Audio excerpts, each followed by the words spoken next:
Like, seriously, I'm saying this as like a professional that studies this shit. What? So I wasn't too hot. What? I wasn't. It's nonsense. He was talking. No, your move was appropriate, but yeah, I agree.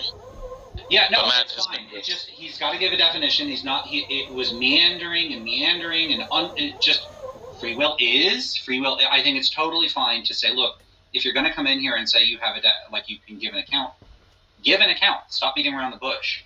Like the whole point, and we all know that if someone's burying the lead and not getting to the point, it's because they're going to obfuscate and try to hide the fact that they're not able to give a clear articulation of what they mean. Exactly. We all know it. They should know that we know it. So why do they keep doing it?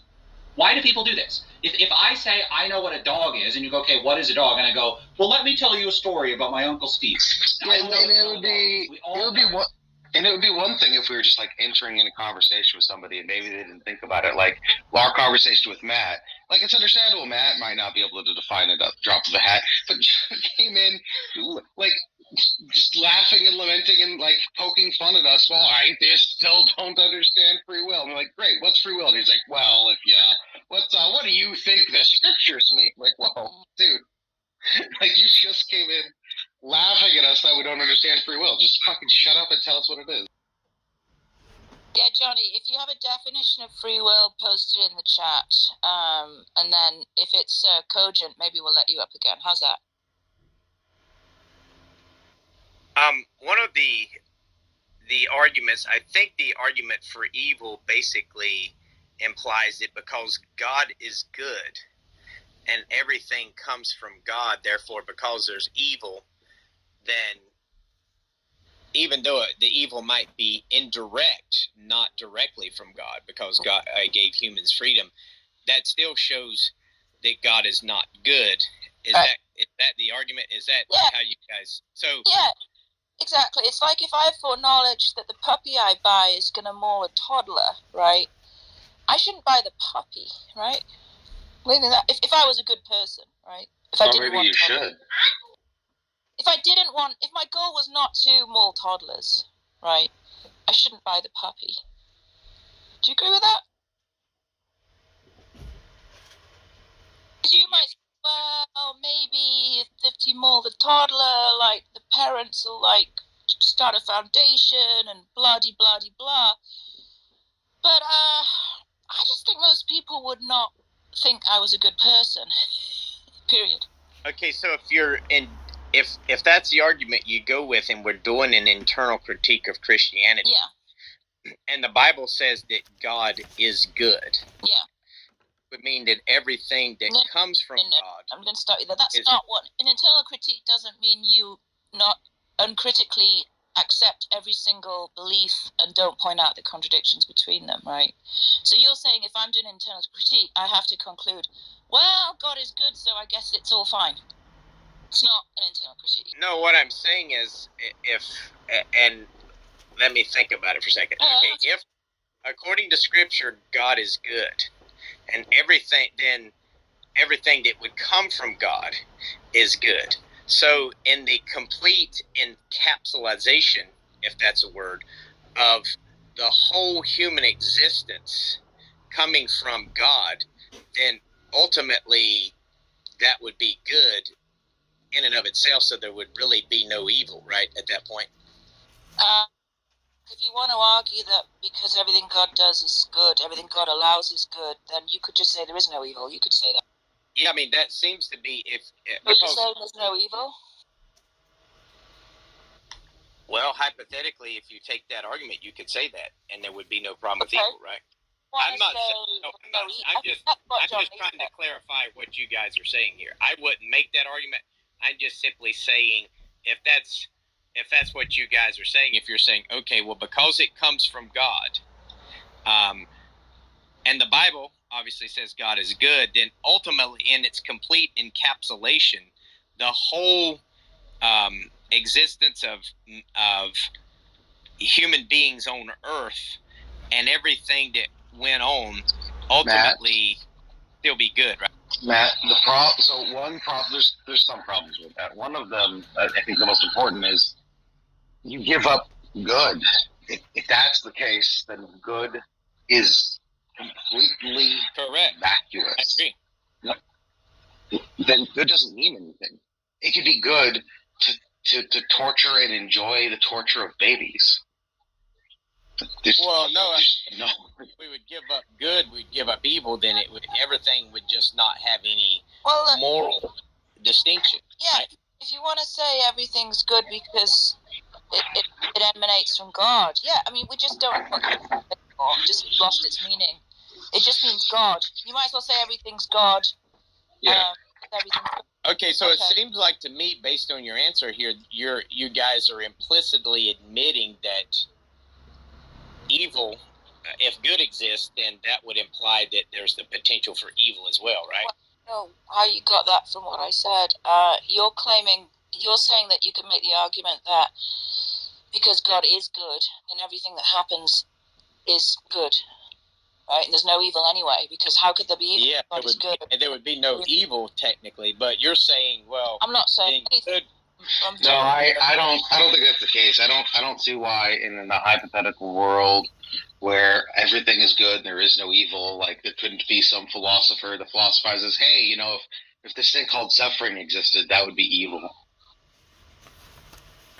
Yeah, but ultimately, even that would be good because it all is encapsulated because God is good. Yeah, it's good. There'd be no evil, and yet people can understand and appreciate that there's not evil. I could just So you ask think you, also Matt, be do you able think to there's evil in the understand world? Matt, do you that think there's there's evil no- in the world? Do you think there's evil in the world? Yes, I think there's evil in the world. Then you couldn't make that argument then. Yeah, no, I wouldn't say I would make that. I'm just, because that is when people say, when I say, okay, well, God is indirectly responsible for man's evil actions. He's just not directly. And God, in the sense that, like I said, God allows man the breath to breathe, the ability to do this evil. So, yeah, you could say he was indirectly responsible. You just couldn't say he was directly responsible. But your guys are arguing is ultimately because it comes from God, then God is the one responsible for it. And I'm just simply saying, okay, well, if the Bible says God is good and everything that comes from God is good, then in the total encapsulation of everything, then ultimately it's all good and there would be just simply no problem with evil. But you're saying, well, you need to Matt, have... that's a potential out. If you just want to bite the bullet and say everything is good, then that's fine. You can just say the Holocaust is good, Well, hurting babies is good, whatever is. Exactly that. I think Yeah, that's actually kind of what my whole point is. If anyone is going to do that argument, then that's they would just have to just bite the bullet themselves, Yeah. and say everything is good. Well, Why are we and biting? then there would be no problem with it. I don't understand. Someone like John Lee will because it's sort of for God's glory or some such thing, right? You could do that too, but that doesn't bear anything on what the interlocutor thinks. Yeah, I'm just curious because of based on what some people have said this morning and last night that it seems like their position, what they try to argue, actually would lead the Christian the ability to say, well, okay, then if that's what you're arguing, then ultimately everything is good, so therefore evil just simply doesn't exist. There's no problem.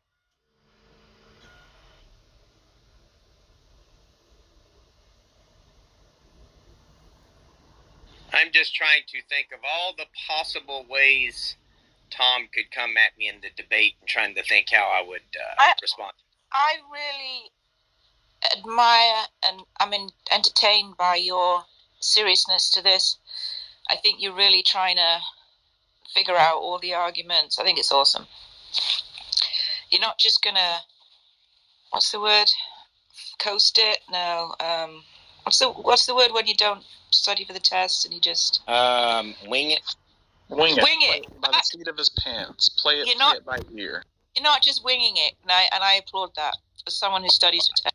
In the other room earlier, that whoever opened, I don't know who opened it, but it said something about the logical problem of evils failed. But I don't think God. Yeah. I don't think atheists opened it, even though they ended up being mods, because I don't think an atheist would open a room like that. But There was one guy, I thought John and I were having some good conversations back and forth with them, but then they brought some other guy in there, and he just started basically saying, well, God didn't create beings morally perfect. God didn't do this, didn't do that, and just did absolutely. He come in like he thought he knew what he was talking about, but what he was saying, if he would just get ended up ripped to shreds by an atheist. Based on what he was saying, but yet he come in there like he just thought he knew everything about the argument. And I see that a lot. I see that a lot with Muslims. It seems like Muslims will come into something and they'll just start making these arguments as to why, how the Christian's wrong and how they have a better explanation. Then they just sometimes just embarrass themselves. So I don't know if the guy was a Muslim. He may have not been, but that's what it reminded me of. So I got bored with the room and. Well, I think Muslims.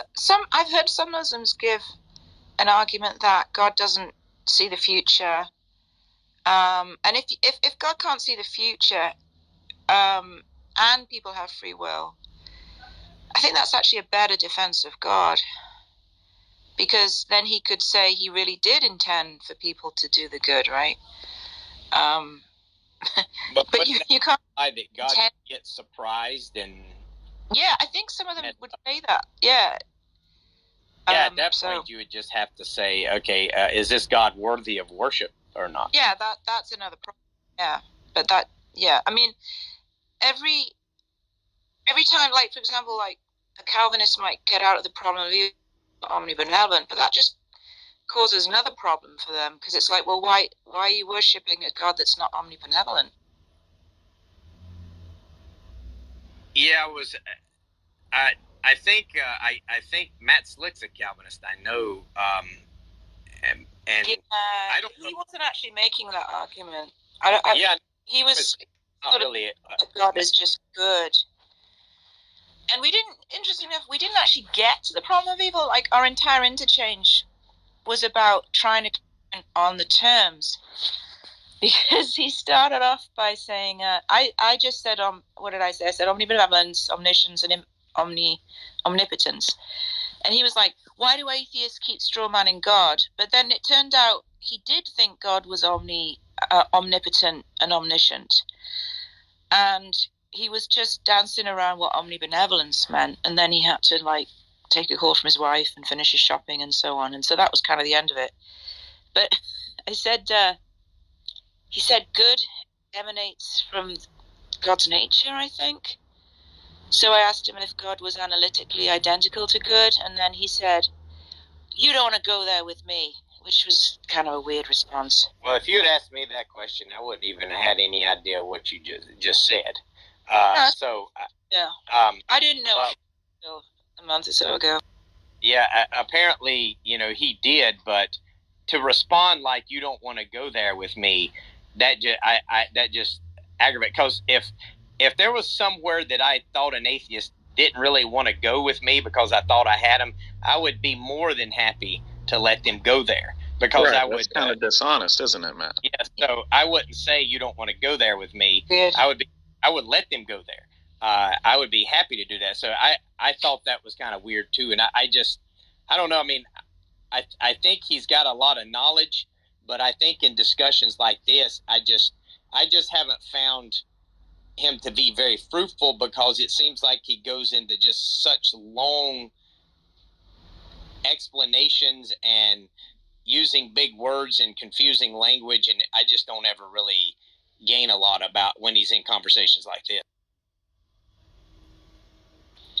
So can I put forth a perspective?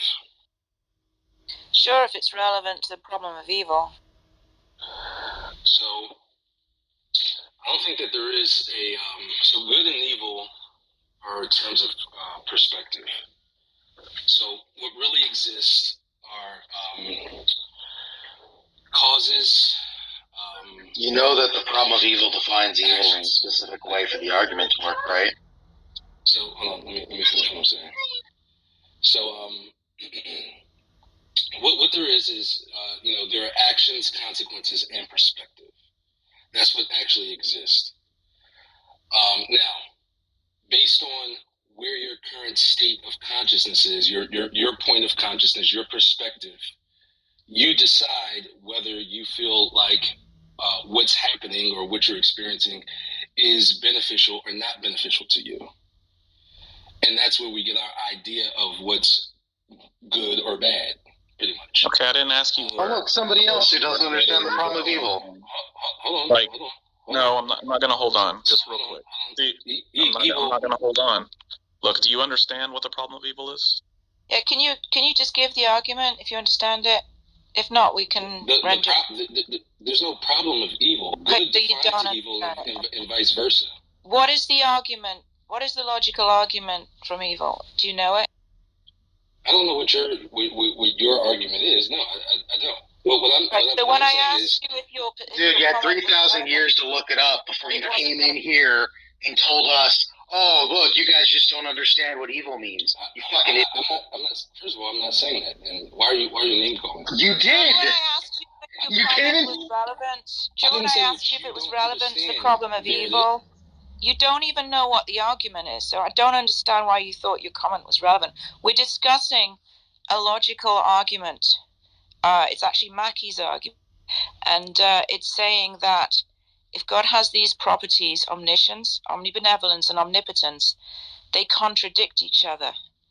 Any two contradict the other third one. That is what we're talking about. So you just, I don't know what you're trying to say.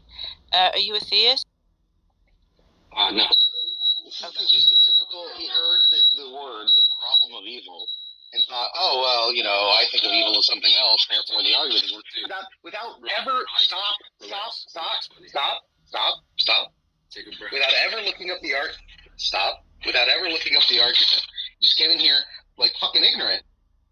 And just saying it's all a matter of perspective is really just a platitude, and we don't like platitudes here. So do you understand the problem of evil now? What we're saying is, I'm just trying to explain this to Q here. The problem is, if you believe in God and you believe God is omnibenevolent, you have to explain why an omnibenevolent God would allow a world which contains evil. And that's it. I don't believe in an omnibenevolent God, and that's what I'm trying to get to. Is well, then the argument isn't rendered to you. Right. Well, I thought we were here to have a conversation. Yeah, we're having a conversation regarding the Christian response to the problem of evil.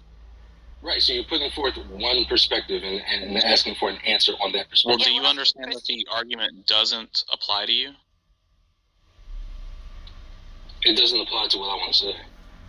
Right. So the argument doesn't apply to you, so why do I need to hear what you have to say? Well, you don't need to. But okay, thank you. I thought this was an open forum. No, not really. I guess not. Hey, Haiti, could you post this Mackey dude's argument up on top so I could screenshot it and rip it to shreds before the debate? I'm not going to rip it to shreds today, but I'm going to do like what's Get him, Matt. Get him. Quick. I'm going to rip it to shreds privately, so when the debate happens, I'll be able to rip it to shreds. Sure. Haiti, is that defined for you now to a level that you can understand, or I need to go further? Tell me your definition of free will again. I just posted it to you.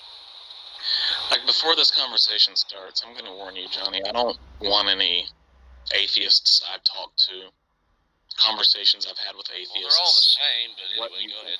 Well, clearly not, because either you have a response to this argument or you don't. I'm just going to straight up ask you. Yeah, I just posted it in the chat and to Katie's back channel. I understand you posted your definition of free will. Do you have a response to the problem of evil? I don't really care what atheists think about God. There you go. Okay. Why are you guys so angry? If by you being angry want to keep people on track and talking on topic, sure. It's because I want people to talk on topic. Is that sufficient enough for you, Q? Yeah, I'm angry because you had 3,000 years to look up the argument, and you came in fucking ignorant to tell us like what evil is. Next, buddy.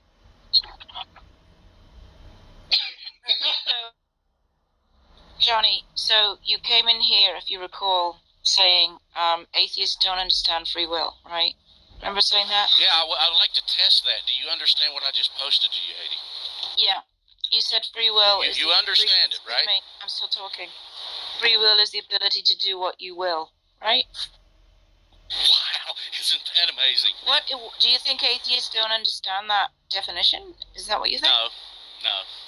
You think we don't understand what free will means? Do you accept what I explained to you? Does that make sense to you? Or are you still like, I'm not sure, Johnny. It doesn't make sense. I never said or claimed I didn't know what free will meant. You came in saying atheists don't know what free will means. Evidently they don't. Because Based on they keep what? asking questions about it. Based on what do you think? They keep asking questions about it. Johnny People Haas is like- a fucking moron. People Matt like Johnny Haas. Matt Adams is trying to teach you people. Why are you talking over me? Here's how this Hello? is going to go. I'm not going to let him Yeah, proceed. Johnny. Johnny, your options are okay. No, because he's So just they here to kick you troll. out. He's Wow. just here to troll. It's pathetic. If he has it, when we asked him for his response to the problem of evil, he said, "I don't care what atheists think about God." Well, then he can fuck off.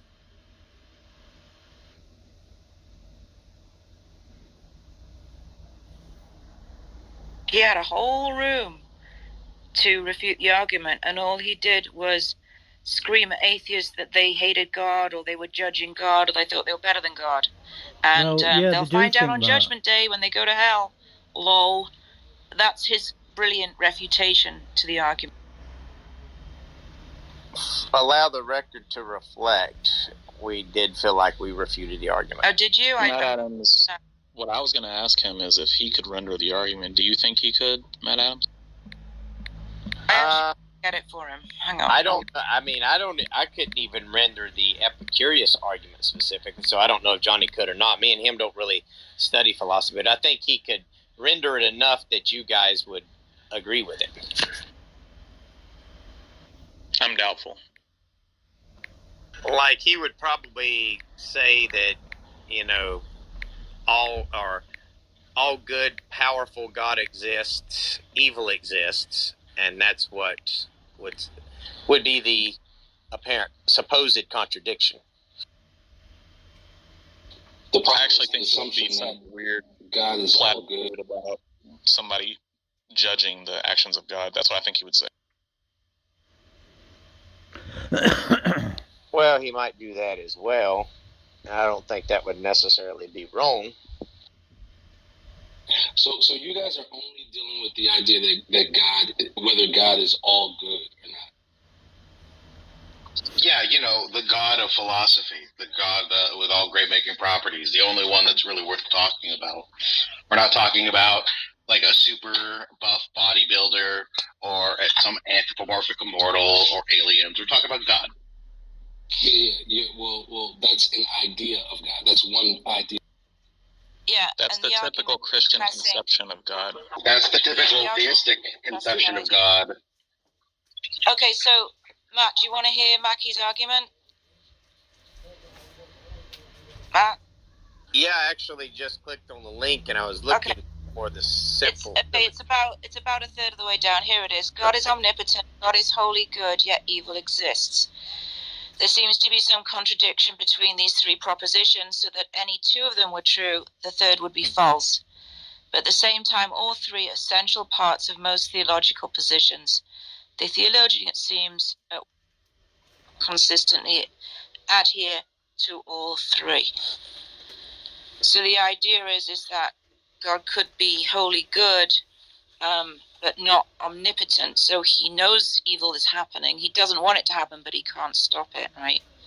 Or it could be that he knows it's happening, he wants it to happen, and he doesn't stop it.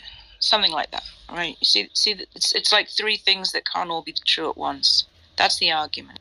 Okay, I will. Like I said, I'll look into it and probably screenshot that part. Okay, great. I'll pillage it and abuse it and make it my own and use it against Tom in the debate. I did note that were you in there last night when Daniel? Yeah, he was trying to. That was the render argument. Yeah, that was the argument he ran. Was that the same one? Do you remember when he said something interesting, where he said that the Christian could just simply say God was malevolent at that point? Malevolent, and there would not be an issue. Malevolent.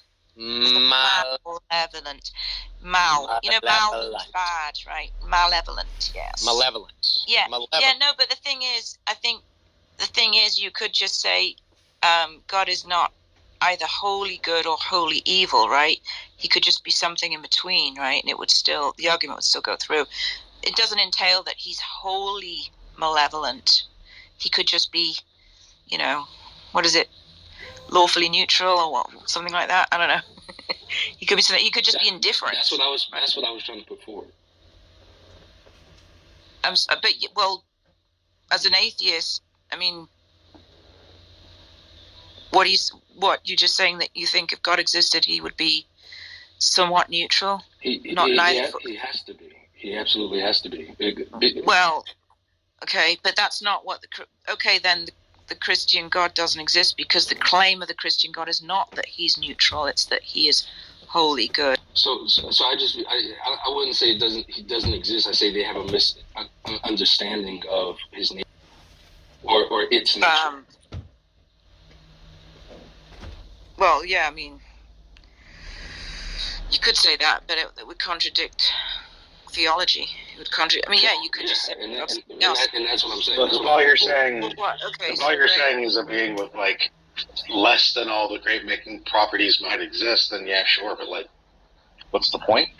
Look, if I make an argument that red cars suck, and then you just say, "Well, my conception of a car is blue," so. I mean, the argument still goes through. The argument. Yeah. Number one, the argument still goes through. Number two, it's certainly not like a criticism of atheism, because atheism doesn't claim that some being that is powerful doesn't exist. The claim of atheism is that God doesn't exist, being with all great making properties. Yeah, is it that God doesn't exist, or the Christian idea of God doesn't exist? No, the classical God of theism, of philosophy, doesn't exist. The God with all great making properties. So what is the belief of atheists, of I guess the universe? Like, is there any belief of any sort of whatever you call like a power, an energy? It depends on your definition of atheism. But classical atheists deny. Let me finish real quick. The classical atheism denies the God of classical theism, the God of philosophy, being of that created the universe with all great making properties. Okay, so you're telling me what you don't believe. I'm asking what. Well, atheism doesn't have any positive beliefs. It just denies that. That's what atheism is. It's the denial of the God of theism. Okay, so atheism is just about denial. There is no belief. Atheists. Some atheists have different beliefs. You know. It's a weird question. You just have to ask each individual atheist what they believe, right? There's no and you say that like it's weird, Q, but like if like there are people that identify in philosophy as like non-determinists, right? That's a denial of determinism. Yeah, I mean it's just I'm sure those people exist. It's a little strange to me that someone defines themselves as a denier and not like having their own belief. Well, once again, what do you believe? I don't identify myself without beliefs. I have beliefs. Atheists have beliefs. You believe? I believe I'll have another drink. I believe that like it's gonna rain today. Be specific. What do you mean? What do I believe? As it pertains to the universe, multiverse, whatever you believe, what do you believe? About be specific. I have lots of beliefs about the universe. Right. Of how it came. I believe in the multiverse. Does that help? Yes. I'm agnostic on the. I'm agnostic on what how or why the universe exists. But other atheists would just not believe in the multiverse. So I just don't know what. I mean, it's just like asking. You'd have to ask every individual one. Some atheists believe in ghosts. You know, I don't know. Sure, I don't know what to tell you. Everyone has their own. It's not an all-encompassing stance. No, I don't see the relevance either. It's like, okay, we've just kind of, what we're saying is this classical God of theism contains a contradiction yet doesn't exist.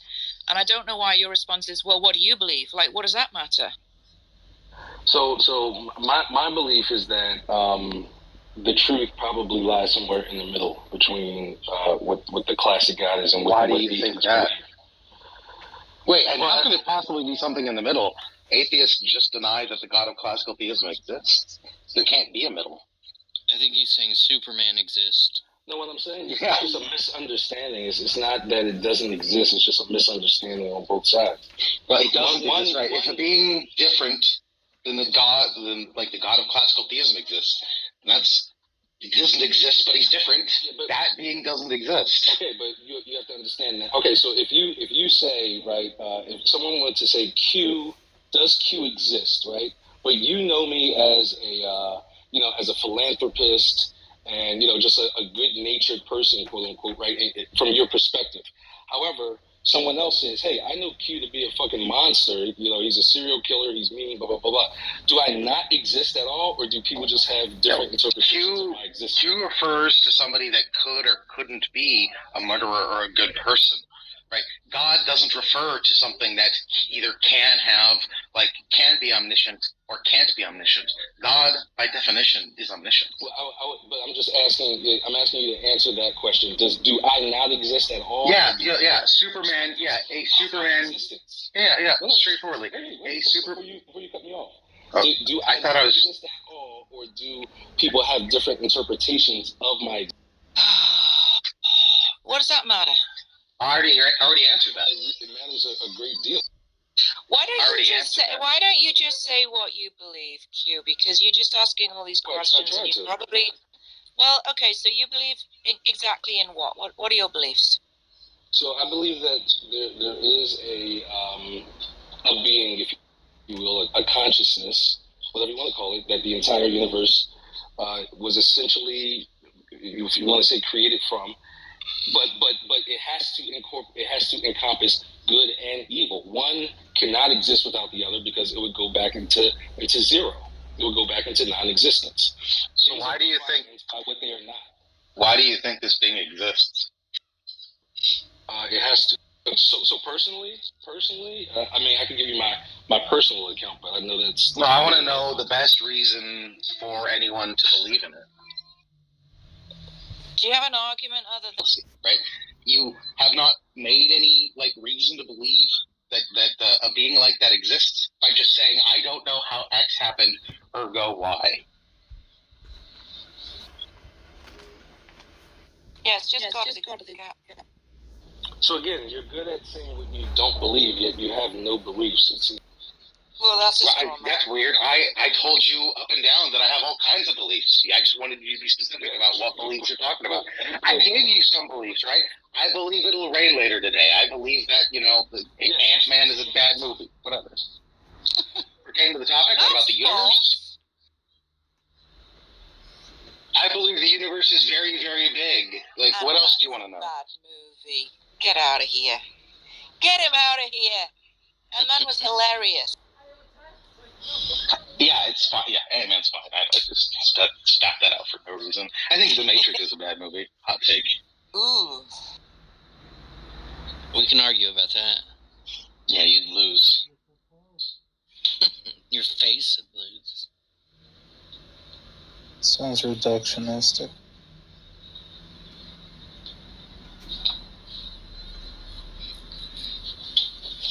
Yeah, you want me to say tell you how I think the universe started? Yeah, I'm not so arrogant that I think we have a really good handle on that. I think the Big Bang happened. I don't know if you call that the beginning of the universe. We're not asking you to solve the equation for humanity. I'm just asking you. I think it's a little arrogant to even have an opinion on it. It's so steeped in mystery. There's so many on this particular topic. Yeah, that we're so uninformed on. Yeah. You don't believe in it. You don't have a belief. Hold on. Do you not think that it's arrogant to have strong opinions about things you know little about? That's almost the definition of arrogance. No. I think anyone can have an opinion about anything. You don't think it's arrogant to have a strong. Hold on. I didn't finish my sentence. You think it's not arrogant to have a strong opinion about something you know very little to nothing about? Absolutely. Okay, I think Ferraris are better than Lamborghinis. That's my opinion. Ask me why. Why is that your opinion? I have no fucking idea. Okay, That's pretty dumb. Sounds dumb, doesn't it? There's nothing wrong with that. Yeah, there is. It's That- dumb. You're what's wrong with the electorate. Jesus Christ. This is the problem with, the atheist argument. You guys don't, like, your whole identity is based on what you don't believe. But Not yet really an you're- identity. It's not my identity. I haven't identified as an atheist for like a long time. I don't go around telling people I'm an atheist. Believe in atheism. Why do people Yeah, love to bash atheists? So they just, it's not even, it's just a sort of denial of one claim. It's That's it. insecurity. I think it's It's not an insecurity. identity. It's not a And personality. it's only the denial of the claim when the claim is made. It's not like we go around denying the claim to people. Well, that's not me. Xbox. I actually think there are good reasons to believe God doesn't exist, and I like to argue about that. But that's again not really a problem. Shouldn't be a problem for anyone, right? That's what theists do. So what's the issue? Is there so when you say No, I you agree. like to argue about God not existing, are you talking about a specific idea of God, the Christian God? Is that No, what you're the talking God. about? No, I'm talking about the God of. I've told you this like a half a dozen times by now, Q. So open your ears. Remember it this time. I deny specifically the God of classical theism. Yeah, the God of classical theism. Yeah, but what do you mean classical theism? Oh, Jesus. Google it. You had 2,000 years to look it up, my guy. You came in here without knowing shit. For 2,000 years. Oh my god. Yeah, I know.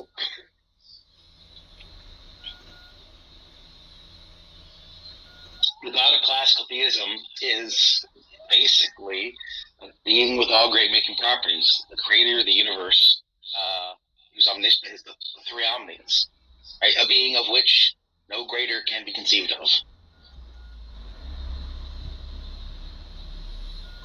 Anselm's God, the God that the three monotheistic, major monotheistic faiths on earth claim is their God.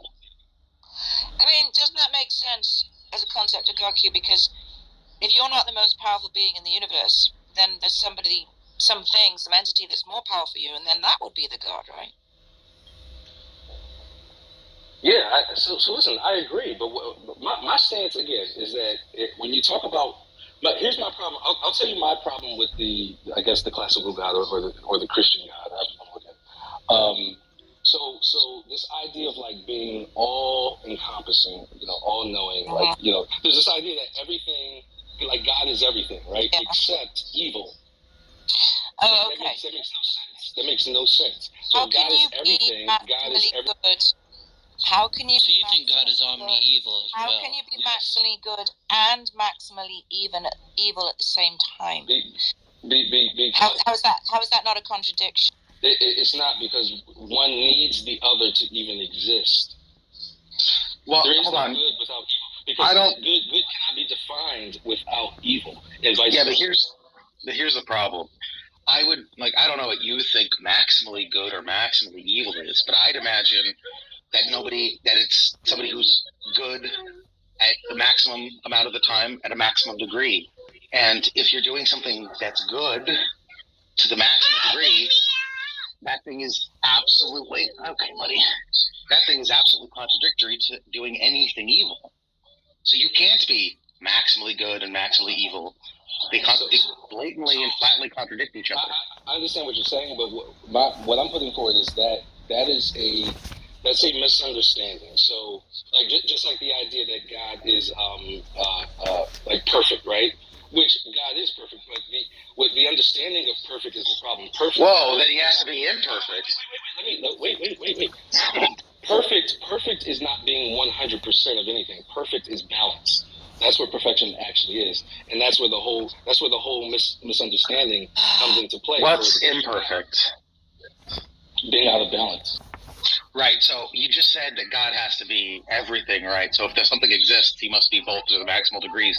If he's all good, then he must all be evil. If he's perfect, then he must be imperfect. All is 50%. Again, a blatant contradiction. This doesn't exist. All right, Next God. all of good is 50%. All of evil. No, bring me another God to debunk. That one's done. It's over. You can't be imperfect and perfect at the same time. You can't be good and evil. He absolutely can. It's done. He absolutely You can't be all good and even 1% or 0.1% evil. Yeah, That's that's the the problem. Yeah, look, Q. I just explained. I just explained why somebody who's maximally good can't be evil and vice versa, right? Yeah. Because somebody who's maximally evil will go the other way. So maybe you don't understand. Maybe we'll reverse it. Okay, somebody who's evil to the maximum degree, a maximum amount of the time, never doing anything that's not evil, can't do anything good. Because good, by definition, is not evil. Good is defined by evil. Look, Yeah, like it's saying- definitely not evil. If I have a ball and it's like 100% white, it's pure white, right? It cannot be blue. And especially can't be 100% blue. So Right. yeah, but the problem is the assumption of 100%. What I'm saying is, You think it's 50-50? What do you think maximal means? Right.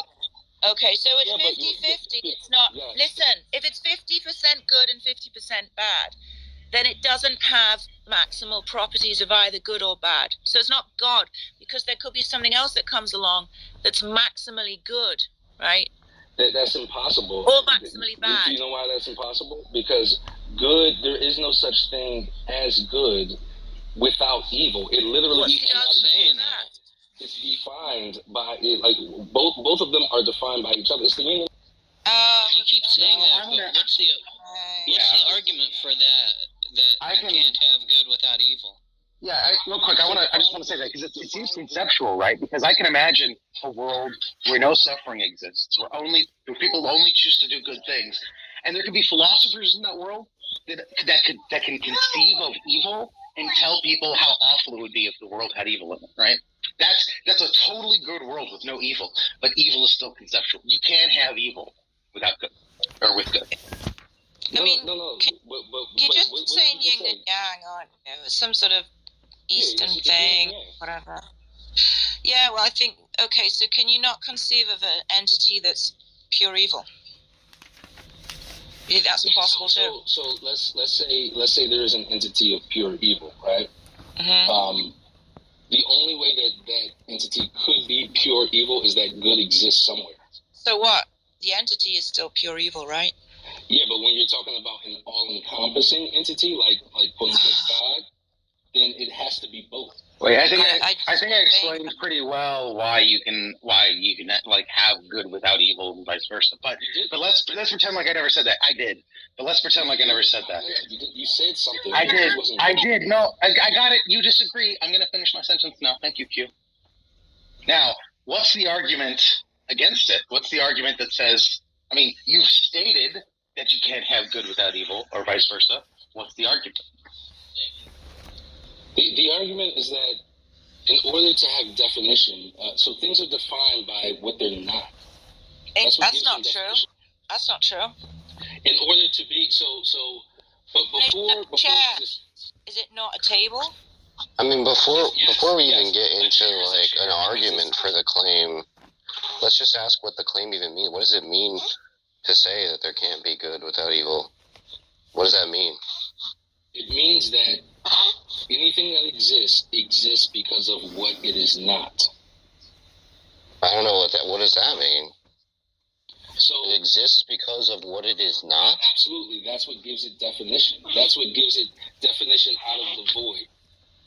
He's saying I don't like know what that evil is definition is being not good, and good is Yeah, the definition for good is being not evil. In a very simplistic way, yeah. That's silly. But it doesn't. Yeah, I mean the two are dichotomous, right? I mean that's just like saying that every true proposition is defined by every false proposition or something like that, right? That's also silly, right? So Like if it's true that it rained yesterday, it doesn't mean it's true that it didn't rain yesterday, right? But those are also dichotomous. what is raining? What does it mean to rain? Don't get focused on the variables. This Just make motherfucker. metaphor. I swear to God. Let me ask you this, right? Can you have a personality? No, you're gonna talk to many-faced God right now. Hold on, no, Q, I'm gonna help you. I'm gonna hear what you're going on with, and I'm gonna break it down a little bit, right? So, what's his name? Brought up the rain. The rain is an action, right? And good and evil is like a thing more, right? It's more of a description, right? Two different things. So it's hard to really compare that, but it was a good analogy, or at least an attempt to. If you have an all-encompassing evil being or all-encompassing good being, right, with the other not existing, it wouldn't be called that. It'll just be what it is. That'll just be the norm with no contrast. I don't understand. I mean, what the fuck is going on right now? I'm just trying to figure out what it means that there has to be evil, right? Good, like, right. If everything is good, right, and there's no evil, it will no longer be called good because evil's not there to What's the in argument? comparison to it. Why? Just be What's the called argument what it for is. that? What's the argument for that? why are we asking for an argument? I don't even know what it means. Let's just figure out what he means by saying that. I don't even, like, does anybody understand what... Because, hold on, everything is not dichotomous. That's the first thing. So y'all keep saying that, and it's like, no, this I didn't talk about look. I gave an example of a dichotomy because the thing that he. There's some things that just are, right?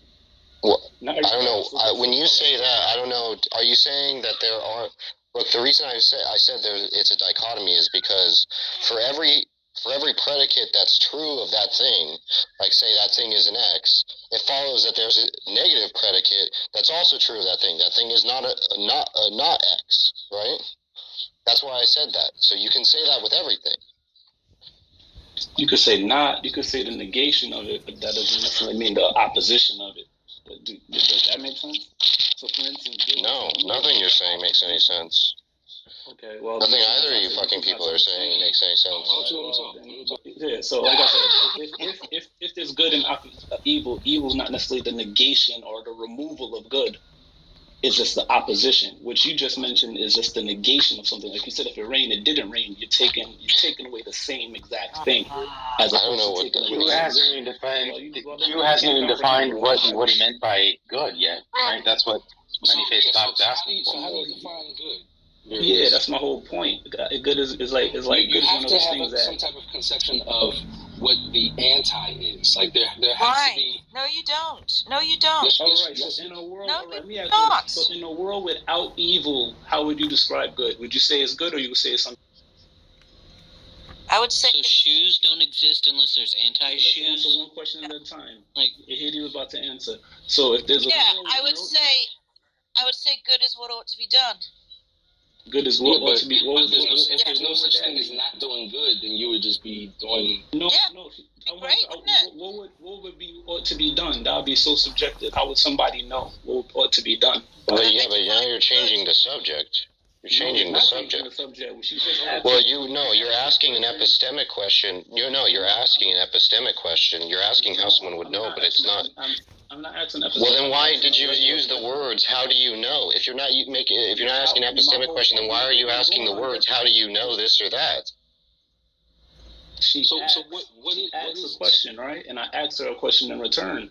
So she said, she said there's no world with a good. She said you'd have to do what ought to be done. No, what would that mean? I didn't say anything like that. I said, you asked me what good means, and I told you what the word means. It is what ought to be done. What is the problem? I asked you a question. What does that mean? That's what good means. But how is that? How would I enact that definition? You would do what ought to be done. What does that mean? What is that? What ought to be done? What is that? It's a normative concept. It means if you have a goal in mind that you're fucking gonna do what's in line with completing that goal. Do you understand there, buddy? Okay, so how does that make it good? Right. Do you understand? Because that's the definition. It's by definition. It's fucking analytic, dumbass. That's what's meant by good. So listen, if you torture babies, right? If someone decides that... Look, I know what you're going to say, and I'm just going to fucking cut you off. I'm tired of your bullshit. Look, if fucking somebody says their goal is to... Look, dumbass. Look, dumbass. Look, I'm tired of listening to your fucking shit. Okay, look, I'm just going to move that retard to the audience. Look, if somebody says their fucking goal is to torture babies, then that person ought to do what they need to do to torture babies. Don't you agree, Q? If that is their goal, but I wouldn't consider that. Great. What do you think good is then? It depends on the perspective. It's for that perspective to decide what's good. What? I think they're saying the same thing. Good is totally subjective. That's what I'm trying to get at. So you don't need a contrast, right? If it's subjective. No, there is contrast, but the judgment comes from the perspective. Okay, so you're subjective. Okay. I'm sorry. Judgment. Say it again, Heidi. I just don't understand what you're saying. I also think that you said you weren't a theist, but you seem to be arguing for some kind of God. So can you just clarify whether you're a theist or not? Or are you maybe a deist? So I don't like labels. I knew it! I won't. I don't like definitions. Yeah, I don't make a claim to be part of any group. No, you're an individualist. This is fucking sad. I'm special. Yeah, you've got some kind of I just have a mind of my own. Look, you have I don't need to base my opinions off of other people. You have certain conceptual and philosophical positions, and those positions have names. Like, just because you don't know them doesn't mean that you're outside of the special box. It's not that I don't know them.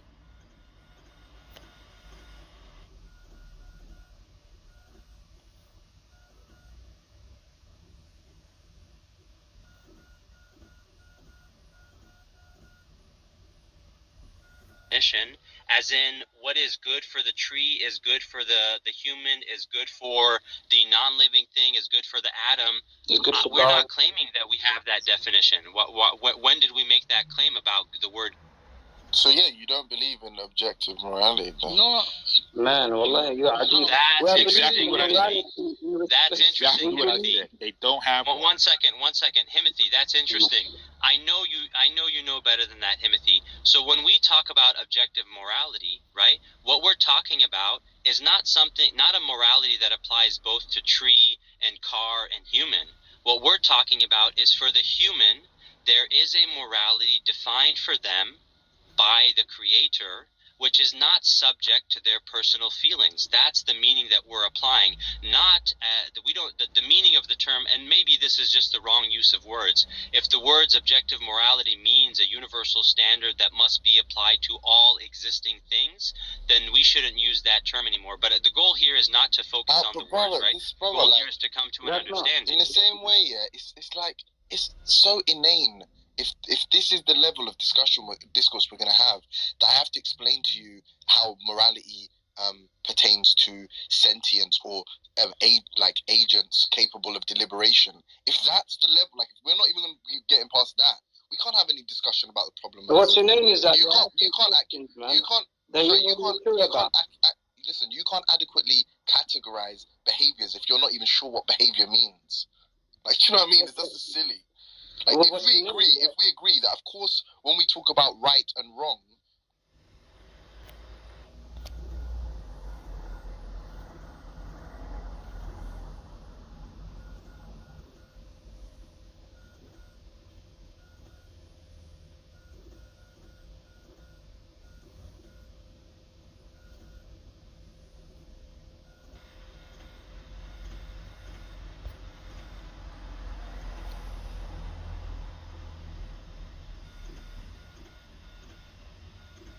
close, but no, that's fine. So it's pretty close. Yeah, it's not bad.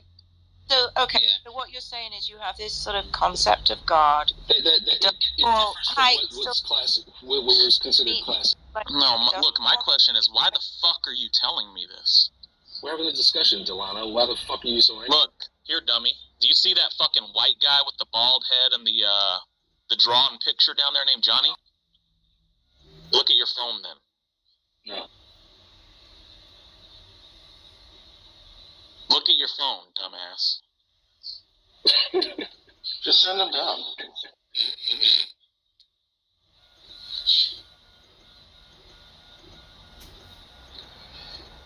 I don't even know what he was fucking trying to say. Did he say anything? I think like the whole time he was up here? Expressing some new age yin yang. My God is good and bad. No, but why? Why is he saying these things? Because he thinks he's smart. Because he's heard this for like a week, right?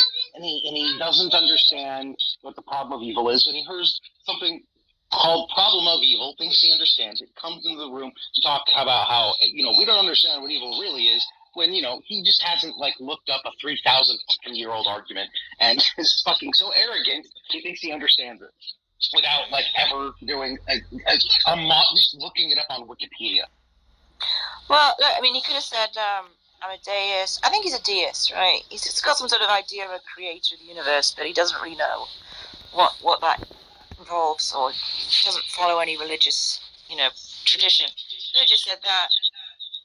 And we might not have talked about it, but it was all burying the lead, which I just find annoying. There's so many things that piss me off. Like the first one, just coming in here thinking he understands the problem of evil without ever fucking, comprehending it or reading about it whatsoever. Then the really gets me is this whole notion of, I'm not a theist or an agnostic or an atheist because I don't want to belong to a club that shirks other people that is tied to some allegiance. No, none of these people have any necessary allegiance to these things. These are just words that explain what they believe and don't believe. Don't label me, bro. They're just shortcuts. It's just language. That's how language works, right? A whole language is just fucking labels. You just quickly explain to people your positions by explaining them. Determinists aren't beholden to determinism, right? They're not, just because somebody's a philosophical determinist doesn't mean that they can't ever think about whether determinism is true or accept evidence against determinism, or change their mind, or have dinner with people who aren't determinists. It's just fucking wacky, bro. But people do this with atheism and theism all the time. Why do you, how do you know for certain? And, why do you belong to a club that defines yourself by a negative? It's just fucking stupid. These people don't want to have clear and fucking concise conversations. It's like when they opened that room yesterday, moderated by Concrete, Matt Adams, James, and fucking John, trying to talk about the problem of evil. Don't forget Gavin. Yet not wanting to hear the fucking argument at all, while strawmanning and emoting the whole time. It's just dumb. I really like the modern conception of the problem of evil that's been floating around. I wish we could have gotten to it with Q, but I don't think he'd get past the Epicurean version. I've heard two versions of the problem of evil. What's the modern version of? I have not rendered it. I haven't been in a room where it's been really, really rendered from start to finish. But from what I understand is that redefine good or redefine evil as just that which ought not be done, which is kind of different from the Epicurean version, or some earlier versions define evil as unnecessary suffering. Oh, right. Yeah, making it normative really nails it down. Yeah, it makes it back to a logical problem, right? It brings the logical problem back, which is a stronger argument. Right.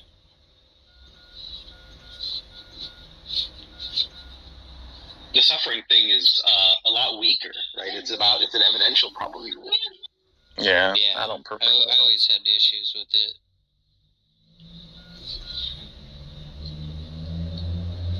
And that one you can kind of wiggle out of and say, well, my God's not all loving. He allows or has to allow a certain amount of suffering to occur, and that suffering isn't necessarily evil.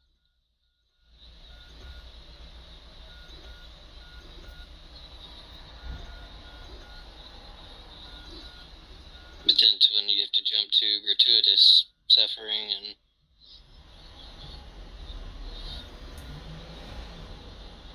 I think yeah, right there. I think the most common defense of that version is going to be that all instances of suffering are necessary for some greater good. Mm-hmm.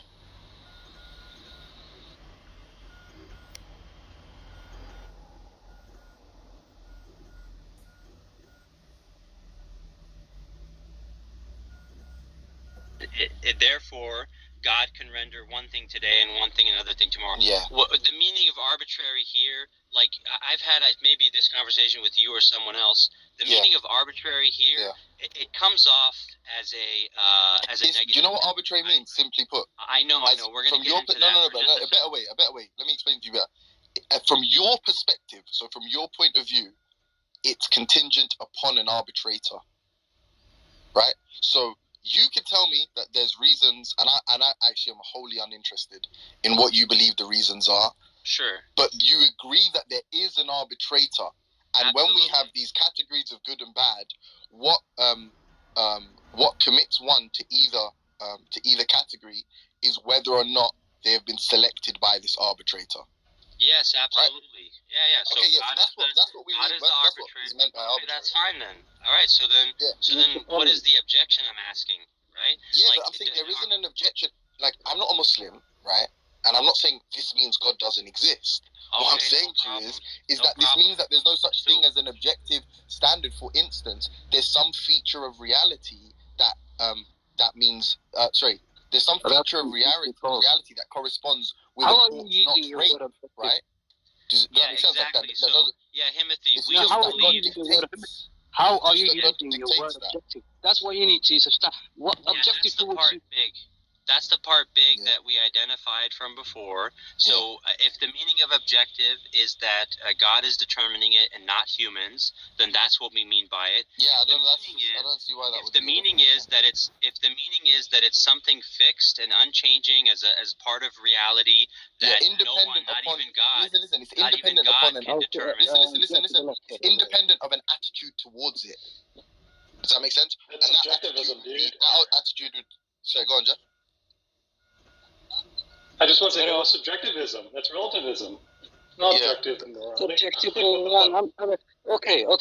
When we say objective morality, you have to understand. Hang on a second, guys. We're getting off topic. Can I say one thing to you really quickly, bro? Yeah. No, Timothy, we're getting off topic. If the topic was. Is the theist view subjective morality, objective morality? We could discuss that. That's what I was going to say to you. Literally, bro. I'm still asking. Timothy, you don't think there's a problem of evil, right? So, Jeff, do you think there's a problem of evil that concludes that that God doesn't exist? Well, actually, I'm not 100% sure now. I just said that particular argument maybe doesn't apply to you because of your conception of God's permissive will. I need to take further, because that's what essentially we were just doing now. Yeah, that's fair enough. But what we were doing was asking questions because we assumed something that you've rightly or wrongly corrected us or me on. Jeff actually initially said, he doesn't know the Islamic position, so he doesn't know if the argument goes through against you. I was the one who convinced him that the sixth article of faith entailed the conclusion, but you seem to disagree with that. But now you've just presented, and for the last time, guys, we're assessing. It's an appraisal of Rashad's position when we refer to it as divine command theory. If you believe there's some symmetry breaker between Rashad's position and divine command theory, explain that instead of saying he just said that he's not a divine command theorist. Because what does it matter what he said if he doesn't know what it means? If he doesn't know what it means, how can he invalidate my assessment? Right? I'm Unless not you know what it means and you know his position and you provide a symmetry breaker. Yeah, if I don't know what it means, then why continue to invoke it, right? No, I stopped. You had me stop. Listen. If what I'm saying, if what I'm saying, right, is inconsistent or entails some logical problem, let's engage with that. But to just say, you heard me stop, though, bro. Fair enough. Yeah, fair enough. But, so then let's the furore from your cohorts, right? I'm saying is unnecessary unless they're going to provide some symmetry breaker. Why do you keep going? Okay, fine. So let's move on then. So now I'm still trying to understand, because the room of this is to continue of the failures of the problem of evil, and I'm articulating that it fails on many points because it doesn't articulate the Muslim theological position accurately. So therefore, it doesn't present a real problem. It doesn't present a real logical, conclusion that Muslims are somehow being irrational about. Yeah, but you don't believe. Is there someone that would still like to present it as an actual problem? Just to be clear, the barrier here, from what I understand, in terms of an argument applying to you and why it does apply to Christians, is because of omnibenevolence. You have this view about sort of like facts are amoral concerning God, right? Facts are only moral as they pertain to human beings, right? And the relation being some kind of command or dictate of God. So the argument doesn't necessarily apply to you, because you're not going to make the claim that God is all good. You're not going to make the claim that sans creation, like essentially you're saying sans creation, God was amoral. Like there is no such thing as good, because he wasn't commanding anything. So it's not that he was good or bad. It's just like and exactly that term. Yeah, then it doesn't apply to you. That's why when you say a human is amoral, right? When you say a human is violating, the laws that have been given to them, that same evaluation doesn't apply to God. So this statement of God is moral or not moral, that's why I think it's this morally perfect being is problematic from the outset, right? So I'm identifying the problem with how this argument is articulated. Sorry, Jeff. Yeah, when God created the universe and the earth before human beings existed, didn't he say that he saw that it was good?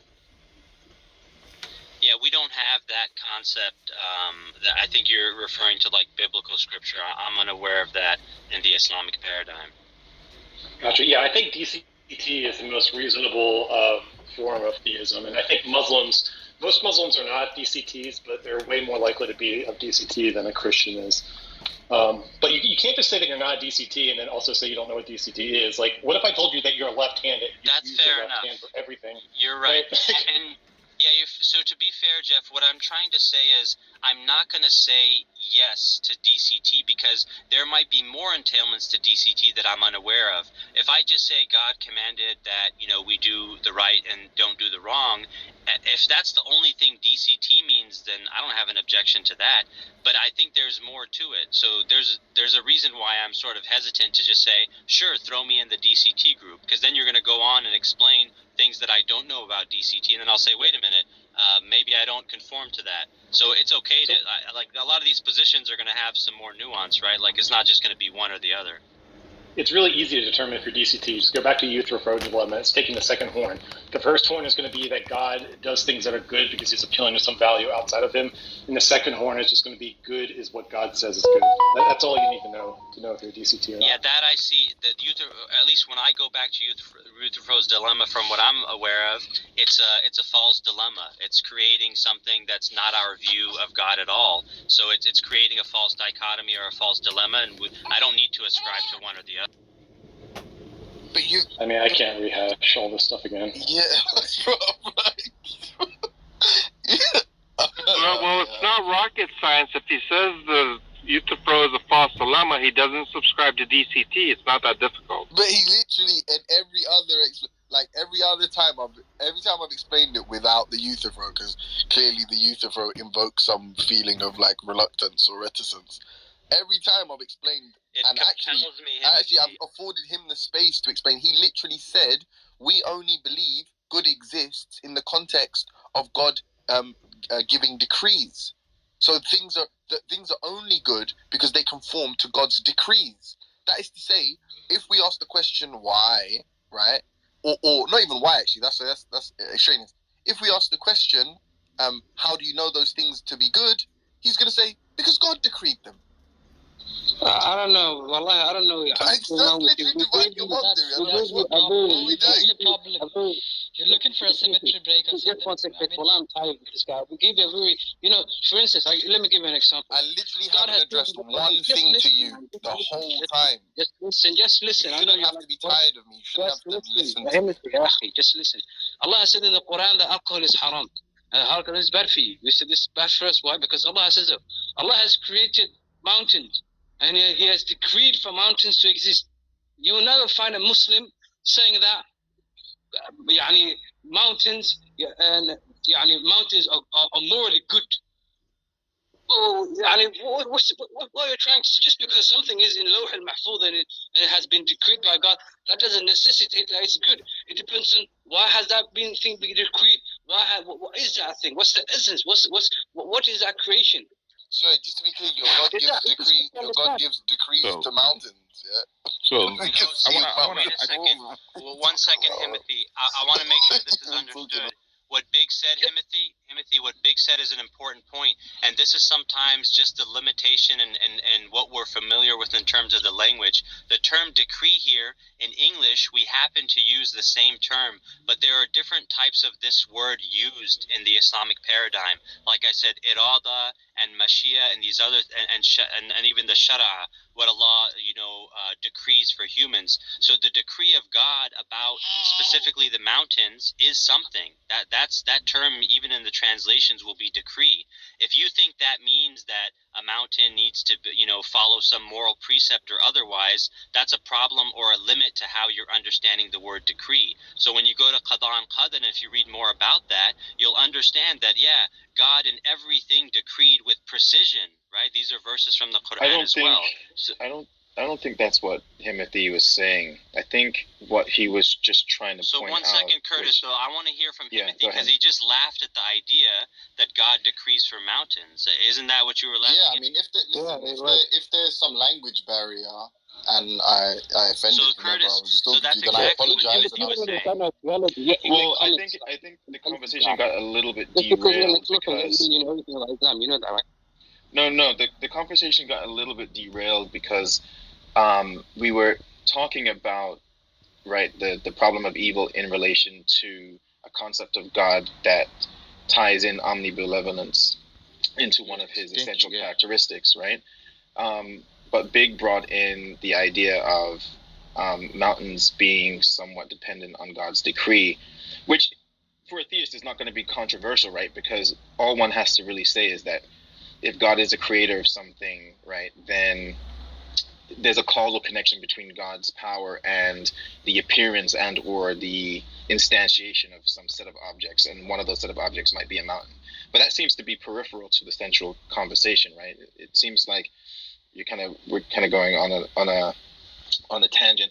But just to get back to the central point of the idea, and maybe perhaps bring something up that might be helpful in framing the conversation, so it's a little bit more productive, is that we might, when we're talking about the problem of evil, right, it's a problem for those that hold, let's say, God is all good in some sense, let's just say broadly without any nuance to the conversation yet, and the existence of evil such that the theist has to figure out some type of compatibility between the existence of evil in the world, whether it's intentional or just passively allowed, and God being omnibenevolent. What Timothy tried to invoke by bringing up the youth to throw dilemma was to somewhat distill the 2 points of tension down to a simple way of understanding it, but it might not have been helpful for those unfamiliar. But maybe this might help, right? So the problem of evil is oftentimes put forward as an argument against the existence of God, right? But I think it's important to make a distinction between the existence, namely like some ontological presence of some entity, versus the character of some entity, right? So it could be the case that God exists as loosely said, right? But God's character all evil, or all good, or moderately evil and moderately good, or indifferent in some sense, right? So the problem of evil, I don't know if it pinpoints or at least targets the existence of God per se.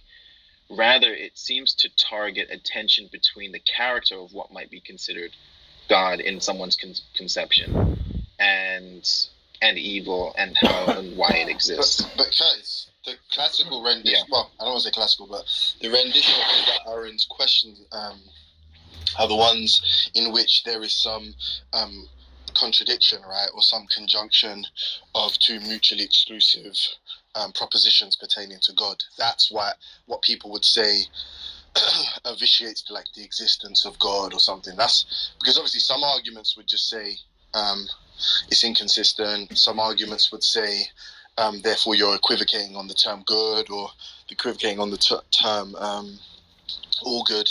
But then some arguments are going to literally prove that God doesn't exist in virtue of you holding these two mutually exclusive propositions to be the case. I understand what you're saying. I think I think it depends on what someone's conception of God is, right? So if someone was to say that, hypothetically, God is all good, God is all pancakey, right? Let's just put that out there. I'm just putting random things out there.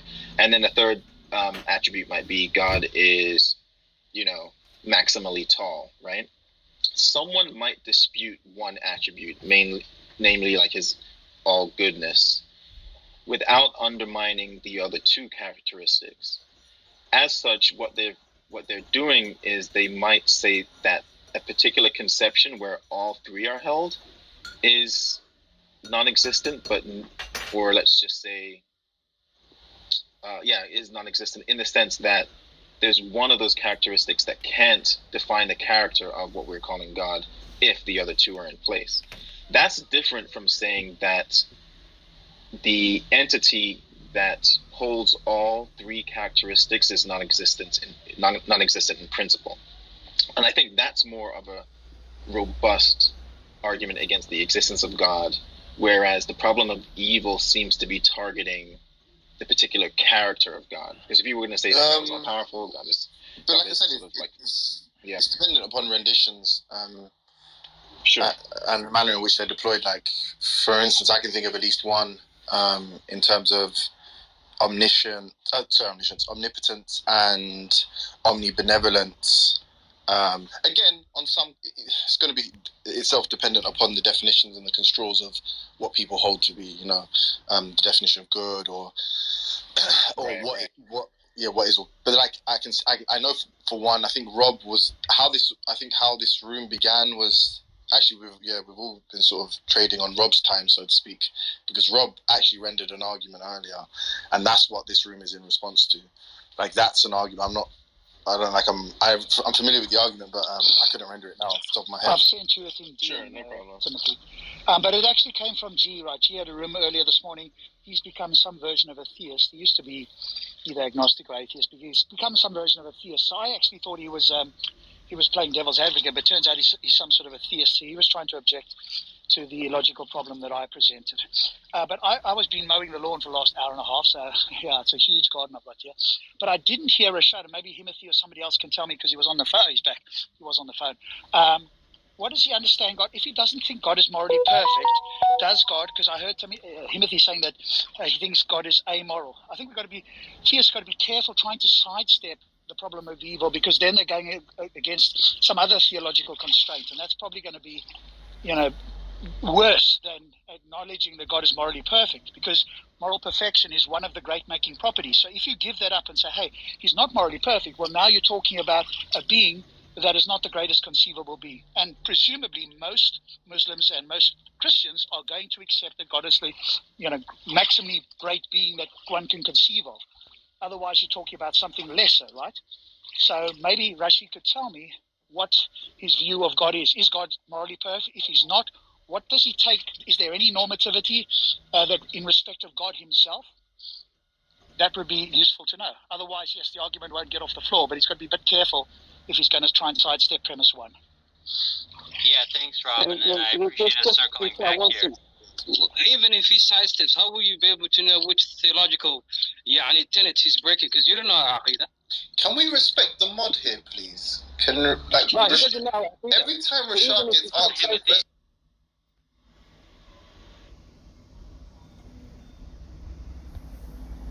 So second, you'll see, and I think it'll become obvious, Big. The point that you're making is a very good point, but unfortunately for this conversation, no one here is and I want to be fair to the people in this conversation, neither Timothy nor anyone else here is claiming that they know these theological positions. So really, Big, what it is it's a chance for us to introduce to them that, hey, look, you think there's a problem here, you haven't even begun the investigation, here's why it's not a problem, so then you can continue your investigation. So Rob, here is how we approach. Have Ronda Rousey going up against Frank Mir. It can't happen.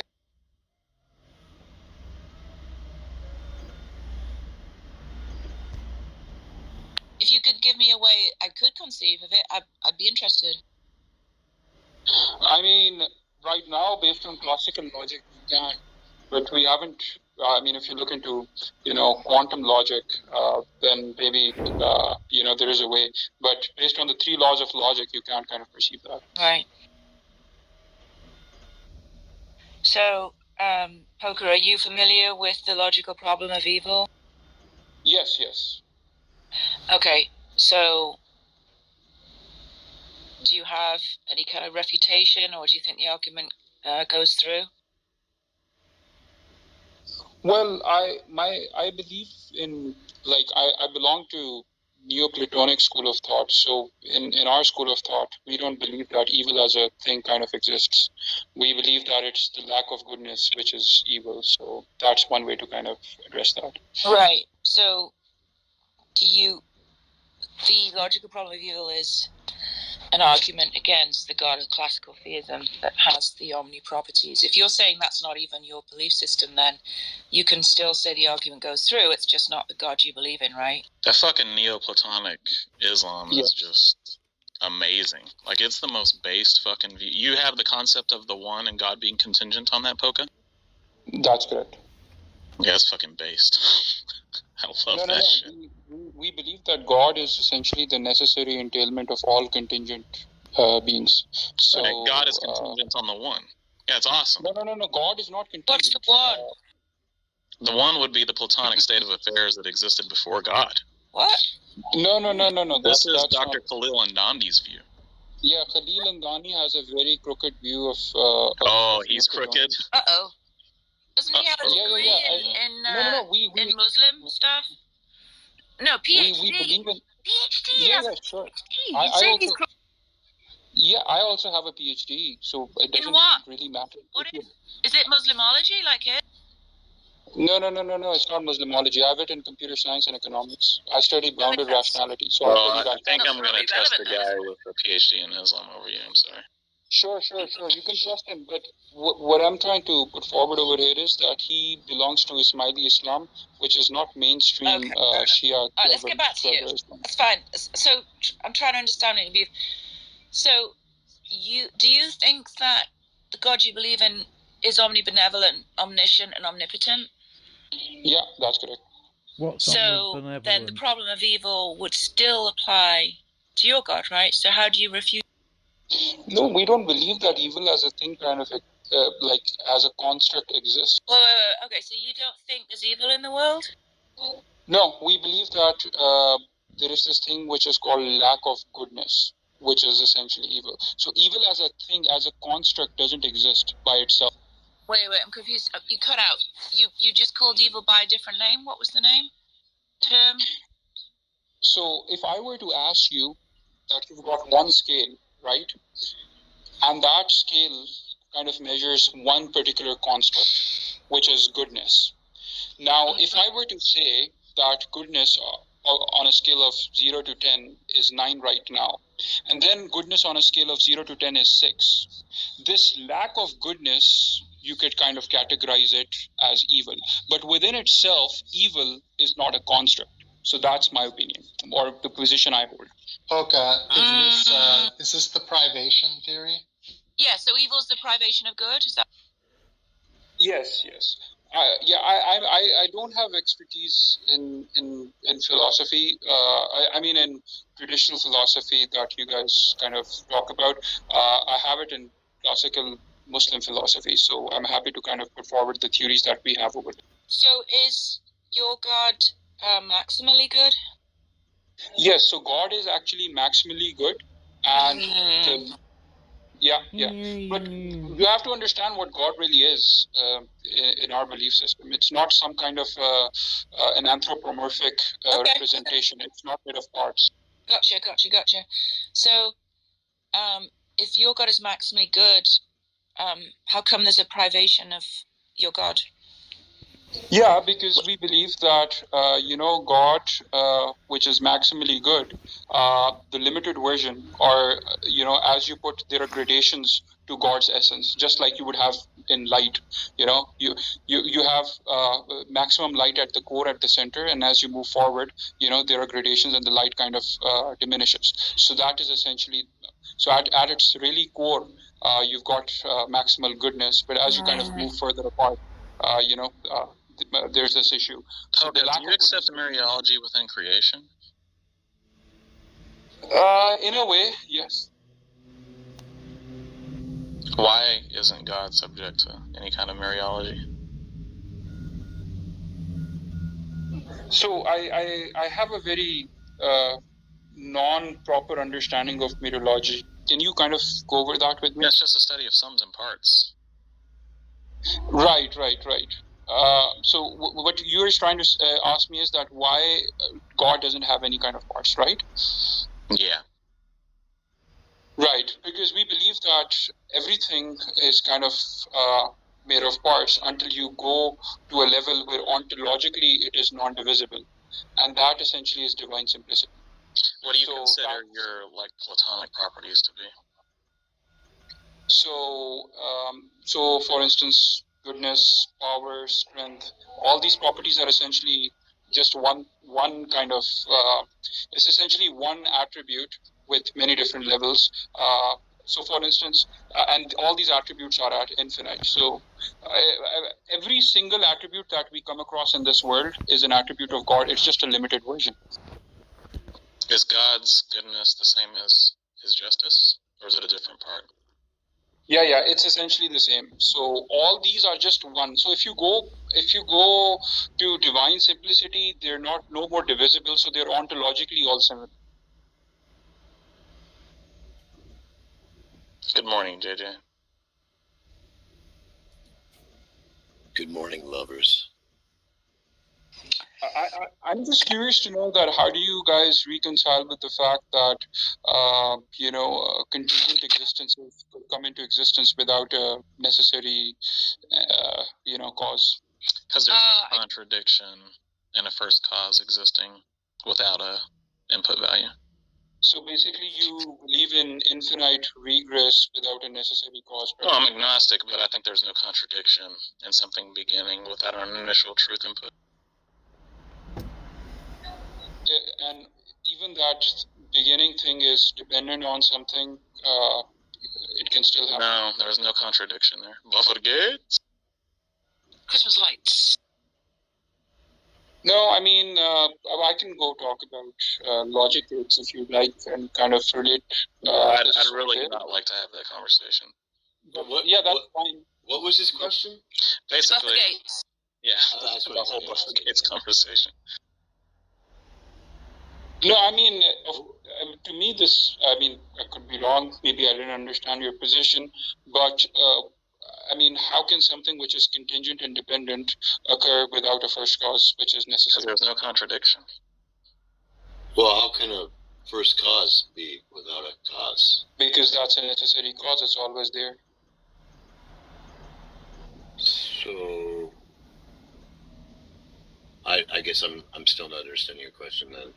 So my question over here is that I guess what I believe is that there is a necessary cause, and that necessary cause is basically divine simplicity. Necessary cause. That's what I'm explaining. There is a necessary cause. That necessary cause is essentially divine simplicity, which is when you can't ontologically. Of what? What do you mean? It doesn't have any parts.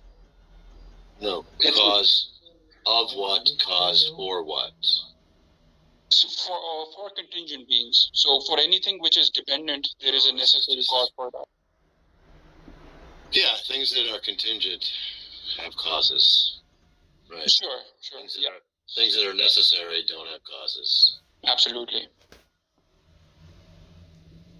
So what do you believe?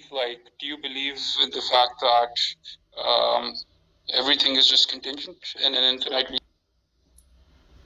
Well, not necessarily, I guess. So it's a couple different ways of looking at it.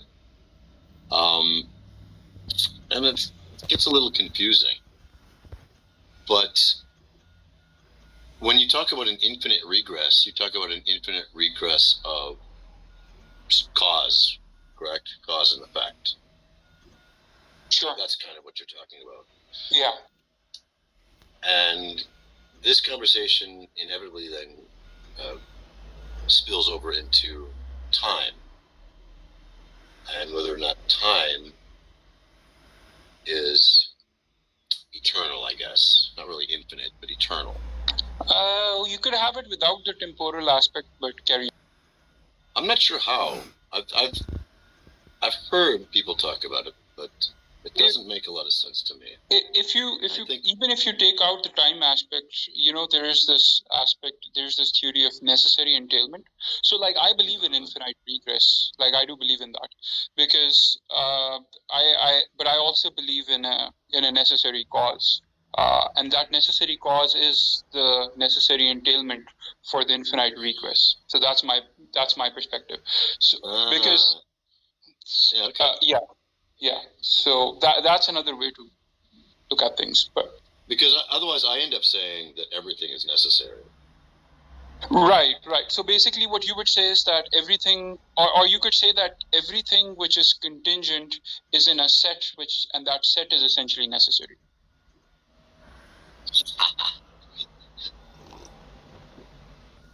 Actually, I think I talked to you about this before, didn't I? Maybe. Or I heard you talking to somebody else about this.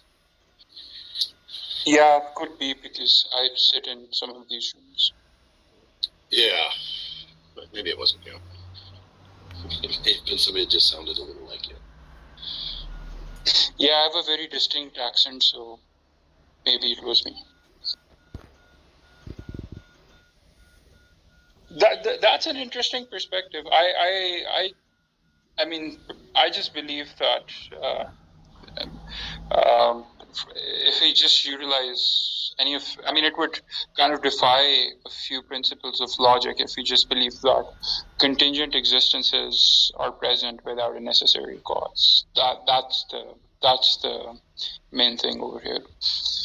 So, Parker, I still don't think you can get past the logical problem of evil, right? Because even if you're saying there's no such thing as evil, it's just a privation of good, well, we could just use that term and we could say, why would an omnibenevolent God allow a world that has a privation of good? Right, same problem.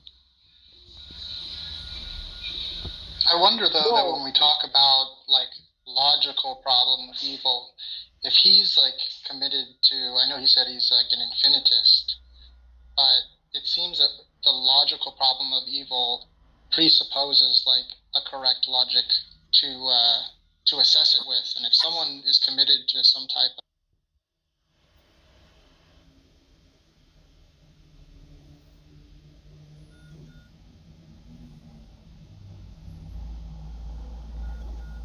you're not God.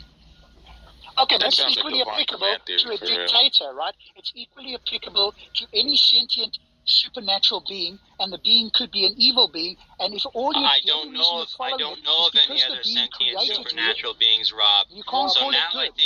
I think Rob, now, Rob, it Richard, sounds just like give you're me a saying, minute. well, if this argument doesn't apply, well, let's see. Well, could it be that there are other gods out there, and one of them is bad? That's your claim, right? But that's not even part of this argument. Do you believe in Shaitan, Rashad? We negate other. Rashad, I have a question for you. Shaitan is another being. Shaitan is not God. Shaitan does. I didn't say that. Actually, I was in. You said you didn't know. Rashad, I have a question for you. I know. I'll get to your question, Curtis, just a second. So, Samuel, I was in another room. There are people that are Satan worshippers, right? So they choose to follow him because they think his commands are the right commands, right? So do you agree that they're just as good as gods?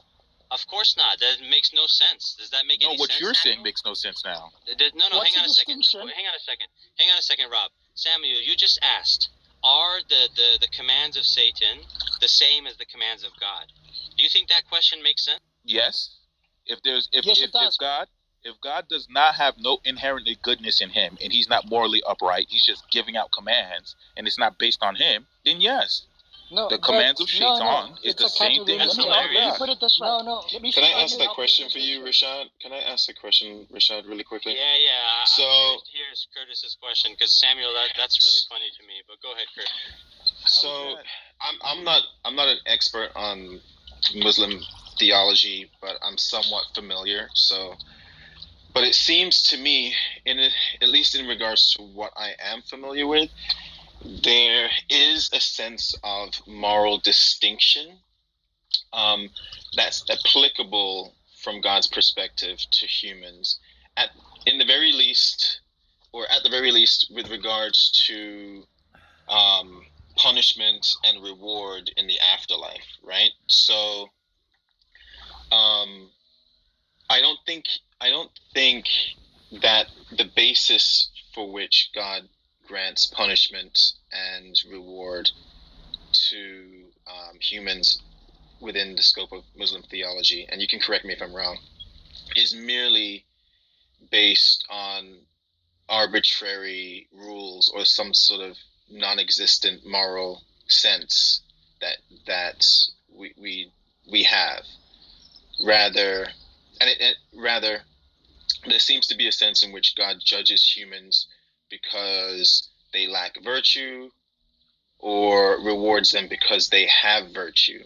Now, if this is correct, right, what is the boundary condition between virtue and vice within the scope of Muslim theology, in your view?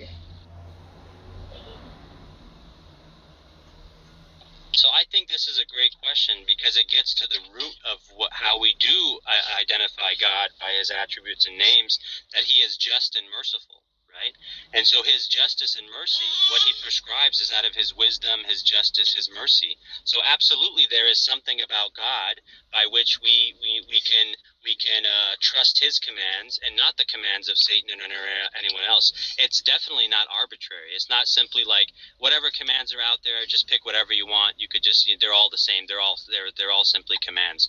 Clearly God, out of his wisdom, justice, and mercy, has determined and decreed things for humans which we think are better for humans, right? Because God is the one determining that decreeing that for us. So Samuel, there's a very big difference between what Satan wants humans to accomplish and what God wants humans to accomplish. And that's why, to me, it was a funny question that you would even ask, making it seem like those are the same. Yeah, but wait. I was talking about goodness. Hold on. I was talking about goodness, right? And what I was understanding what Rob was saying is that how can we hold these things that God commands us to do as good? Not that I'm not worried about the characteristics. That's not what I'm talking about. I'm talking about whether or not that these virtues that God has commanded us to do are good. If you're saying that God is, there's no reason to call God good, he's not morally perfect, I'm still stuck at the same place. Well, then any being, we're just picking which one we want to follow. Now, if you want to do justice, hold on. Now you have to describe to me, why do you believe following a justice, merciful, all these characteristics? Why is that good?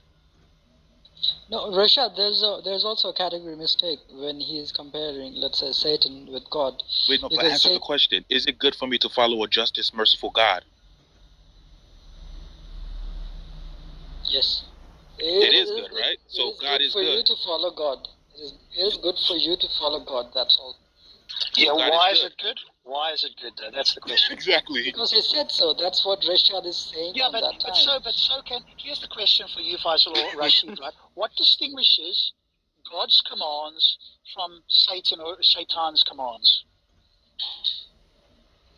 The fact that he's not God. That's what literally what Rashad said. You're just saying he's not one entity is another. That's a trivially true statement. Yeah, he's not. Hang on a second. There's a lot of distinguishing factors. One, he's not the creator. I told you it's a category mistake. He's not the wise. He's not the all-wise. He's not the just. He's not the merciful. Right? Satan has made open his hatred of humanity. So when you take into account all this information, if you still think those two commands are the same, that's kind of silly. We have to be Muslim. And also, you just mentioned a couple of things, though, Rashid. And also, Shaitan is under obligation of God's command because he's the one who receives God's command. So it's like a category mistake there. All you're saying is one person's got a bigger stick than somebody else, right? Because he's the creator, he's got a bigger stick. But actually, Rashid, seems to me. Let me ask you one question, Rashid, and this will tell us where we go from here. Is justice and Rob, mercy? If you're going to oversimplify God's wisdom, justice, and mercy as a bigger stick, that's not a genuine conversation anymore, Very right? reductive. Is justice and mercy normative qualities?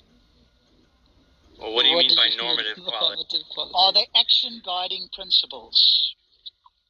See, like I think Rob. You could derive. So this is my assessment, Rob. Let me oversimplify what I think, and I heard you doing this in the other room. You're running with the terms that you keep hearing people repeat, right? When you talk about action guiding, when I laid out this multiple times, you said you were mowing the lawn. There is nothing outside of God that guides God. So obviously, His justice, His mercy, His essence, His knowledge, all of these factors are what we could. Right, we could take as possible reasons why he does or doesn't do something. That's not in our place to say about what he does or doesn't do. It's impossible for us, right, to fully grasp, the reasoning, the basis of what he does and doesn't do. That's why it's so problematic to start saying, well, if it's good that God told you not to drink alcohol, then God, how is God good, right? This evaluation of God, it cannot be. The application doesn't make any sense, and that's why the term morally perfect, as applied to God, is meaningless. There are better terms, right? God is above all, right? And subhanallah. There's different terms that I don't want to just resort to the Arabic here, but God's mercy, God's justice. These are better descriptions of God that help us understand why we should follow His command. But to go back to the problem of evil, your first premise cannot be something that articulates the wrong view, right? The wrong view or the wrong theological position about God. If that's your first premise, then you don't have much of an argument. Are the properties of justice and mercy normative? What do you mean property of justice and mercy? What are the properties of I'm justice? asking Rashid. If he doesn't understand the question, the conversation will stop now. No, because we but can't. I This is can a answer basic as well, right? concept.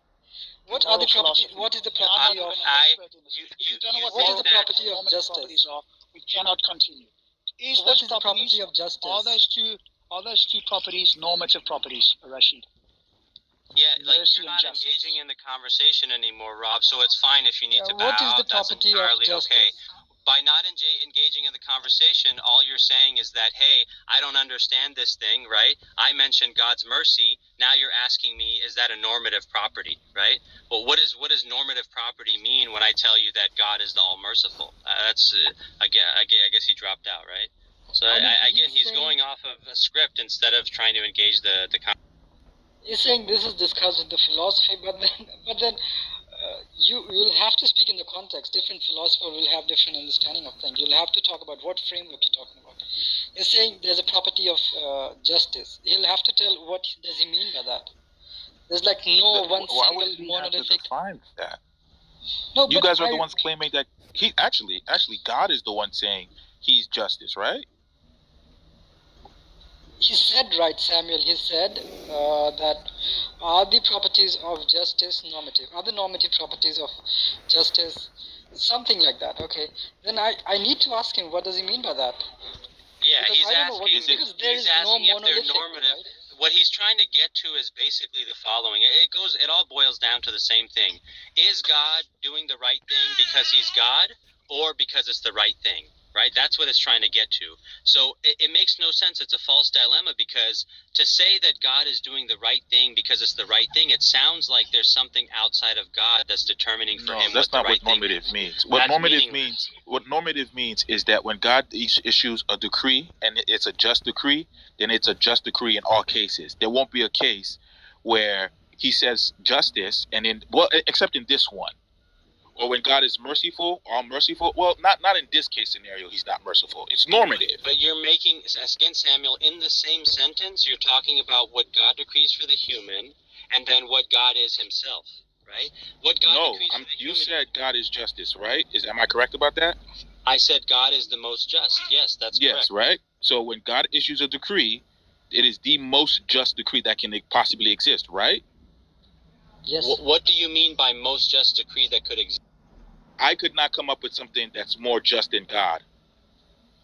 I mean, this is the problem. How do you compare the one that's issued from God and the one that's given by you? That's two different framework. Like you have one framework of How would we? So let me ask you, It's a Samuel. categorical How would we mistake. begin how would we begin doing that?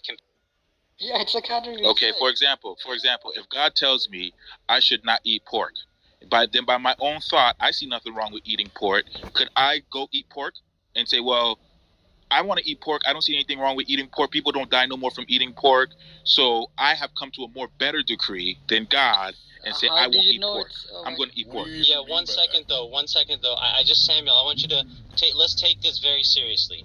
So there's actually a God, a creator of the universe that knows everything, that's wise and merciful, is all of these perfect things. And he tells you, Samuel, do not do thing X, like eat pork. Yes, do not eat pork. Then you're going to think to yourself, this creator that created me, that created pork, that created everything, that knows the past and the future, that determined everything about the universe, that is the reason I'm here. I'm not really sure if this is the best thing for me. That's really the thought process you have? No, that's not the thought. Again, let me lay it out again. God says, do not eat pork. Now, I live in 2022, and I can eat pork and I don't see anything wrong with it. Samuel, don't see anything wrong with eating pork. This question goes to what I mean by normative. Okay, right? I'll tell you, Samuel. Okay. Now, wait, hold on, Fasil, because Rashad was a little bit confused, so let me land. I don't see anything wrong with eating pork. Is it possible? That's what I'm asking you. Is it possible for me to come to the conclusion on my own to eat pork, and I can be right? If it is impossible, then what God has decreed is normative. No, Samuel. Do you understand that? No, I'll tell you. I'll use the word normative in my argument only. I very well know what normative is. Okay, so you do know what it was. I know, but then when he uses the term like normative property of justice, that's very loaded. Okay, I'll have to ask him what frame. He asks what God. Yeah, Samuel. Samuel, we're familiar with normative. Rob is not familiar with the argument he was. But Samuel, so let's talk about when you said you can come up with a better normative claim about. No, I said, is it possible, Fasil? Is it possible that you can come? I didn't say I could. I was asking, okay, if it's normative. Okay, if it's not normative, then it's possible for me to come up with something else. Right, I'm just questioning this idea of something being better than what God decrees, because my whole point is that there is a mistake in the category. See, I'll tell you why. Because there is a normative claim from God, okay? It's a prescriptive claim from God. You should not eat pork, okay? And He told you that. And now you have another claim. Now you have your own prescriptive idea that you have come up with some, that says you should eat pork. Now, how do you compare between the two? That A is better than B. What do you use to compare the two? Like, eat pork, do not eat pork. How do you make them? I'm not comparing, Fasil. My intention was never to compare the commands. Hold on, I don't care about which one was better, and I never used that term. Samuel, I'm asking, what do you mean by the word "don't eat"? Because from my understanding, I'll say it again. This is in the framework of understanding what we mean by normative, by being the standard. If something is normative, if God gives a decree, and it's justice in all cases, then that is the standard, and that standard is normative. Hold on, that's a very bad narratives explaining the word decree. To start with, what you mean by the word decree? That will be great. If someone, when God says don't eat, just one second, Satoshi, Satoshi, let me ask you one second. Yeah, Samuel, I don't want to lose your point because Satoshi, just one quick second, okay? Faisal's asking a very good question, right? Samuel, you're asking what is better, right? Can there be something better? I understand. I'm correcting myself, Samuel. Can there be something better? Can there be something better than God's decree, right? That's the question you're asking. So how can you evaluate that? That's the question, Faisal. Yes, that's my question. Like, you saying, is that a possibility? I'm saying how would you know that's a possibility? Because what do you have to compare between these two claims? Like, eat pork, do not eat pork. Now you're saying, is it possible that the one I have, do not eat pork, is better than do not eat pork? I'm asking you, how do you conclude that? No, hold on. I just want to ask, what is his definition of the word decree? Because Satoshi, sorry, Satoshi. Just it one doesn't second, matter Satoshi. what my I want to definition get of to. decree Yeah, I is. want to get to that in just a second. But Samuel, I think you understood the question Faisal and I asked now, right? No, we're not because asking which I one feel is like better. you're asking me. Hold on, I feel Samuel, like you we're guys not are asking which one is better. We're asking how can you begin to question if there even is something better or not. How can you make that evaluation? Again, my concern is not whether something is better or not. All we wanted to know is was it normative? That's it. Is it the standard by which we must follow? That is it. I was just trying to give an example. Samuel, understanding is wrong because it says don't eat pork. That's a decree. That's not a decree in the Quran. I never said that was a decree. I just wanted to say it was normative. Yes, but Mr. Clever. That is it. Is God when God whatever God does? Hold on. Let me have a dialogue with him. Okay, it's a dialogue, right? Let me have a dialogue. Yeah, but Satoshi, I'm so sorry. I want you to have this dialogue, but I'm sorry. We've been going around circles for like not circles, but it's been a long conversation, and we're finally at a question that we're honing in on, and I want to make sure we don't lose that. But I want to get to these other points as well. I mean, yeah, it's normative. I mean, if you want to define normative as something prescriptive, what we should do and we should not do, I'm saying, yeah, what God commands is normative. In a sense that it's prescriptive. In a sense that it tells you what you should do and what you should not do. I'm accepting that, but then you also used the idea. Could I possibly come up with something better? I'm questioning that. What I was saying, Fasil, let me explain. What I was saying was that if it's not normative, for example, it could be said that when God issues his commands, he doesn't command it for everyone. It's not an absolute thing. It's only for Muslims. When God says do not drink alcohol, what God really means is Muslims should not drink alcohol. That's true. If you're another kind of human and you're not decreeing to God, then it's possible for you to drink alcohol and be good and be fine and be just. That's not a decree. It wouldn't be normative. But Is that possible? That's not a decree. Eating pork. I never said it. I'm not talking about decree. Did I say the word decree? So Satoshi, I want you to jump in also. I'll just say this quickly. Samuel, you said this from the beginning. The view of Islam is that God determines for all of humanity what the best things are, and the goal, the aim of Islam is for all of humanity. However, the meaning of Islam, the meaning of Muslim, is the one who is conforming or acting in the way of God. So by definition, a Muslim would try to do that, and someone who's not a Muslim may not, either out of ignorance or even out of rebellion, right? So the question is not, does it become good because they don't claim to be a Muslim, right? Of course, God is defining, or God is determining the best for all of humanity, not just one. Well, there are things which, like, for example, murder. Is this only prohibited? The Muslims shouldn't commit murder? Or this is basically something universal? I'm asking. You tell me. No, I'm asking you just to tell me what's the word decree mean. I never was worried about what the word decree. We were using the word decree in a very loose sense. Oh, normative. So what's the word normative mean? The standard by which we must all follow. Oh, yeah, this is exactly the standard which we must all follow. That's not what normative means. Being an atheist, being a Muslims, these standards must be followed. Committing murder. That's not what normative means. That's not what it means?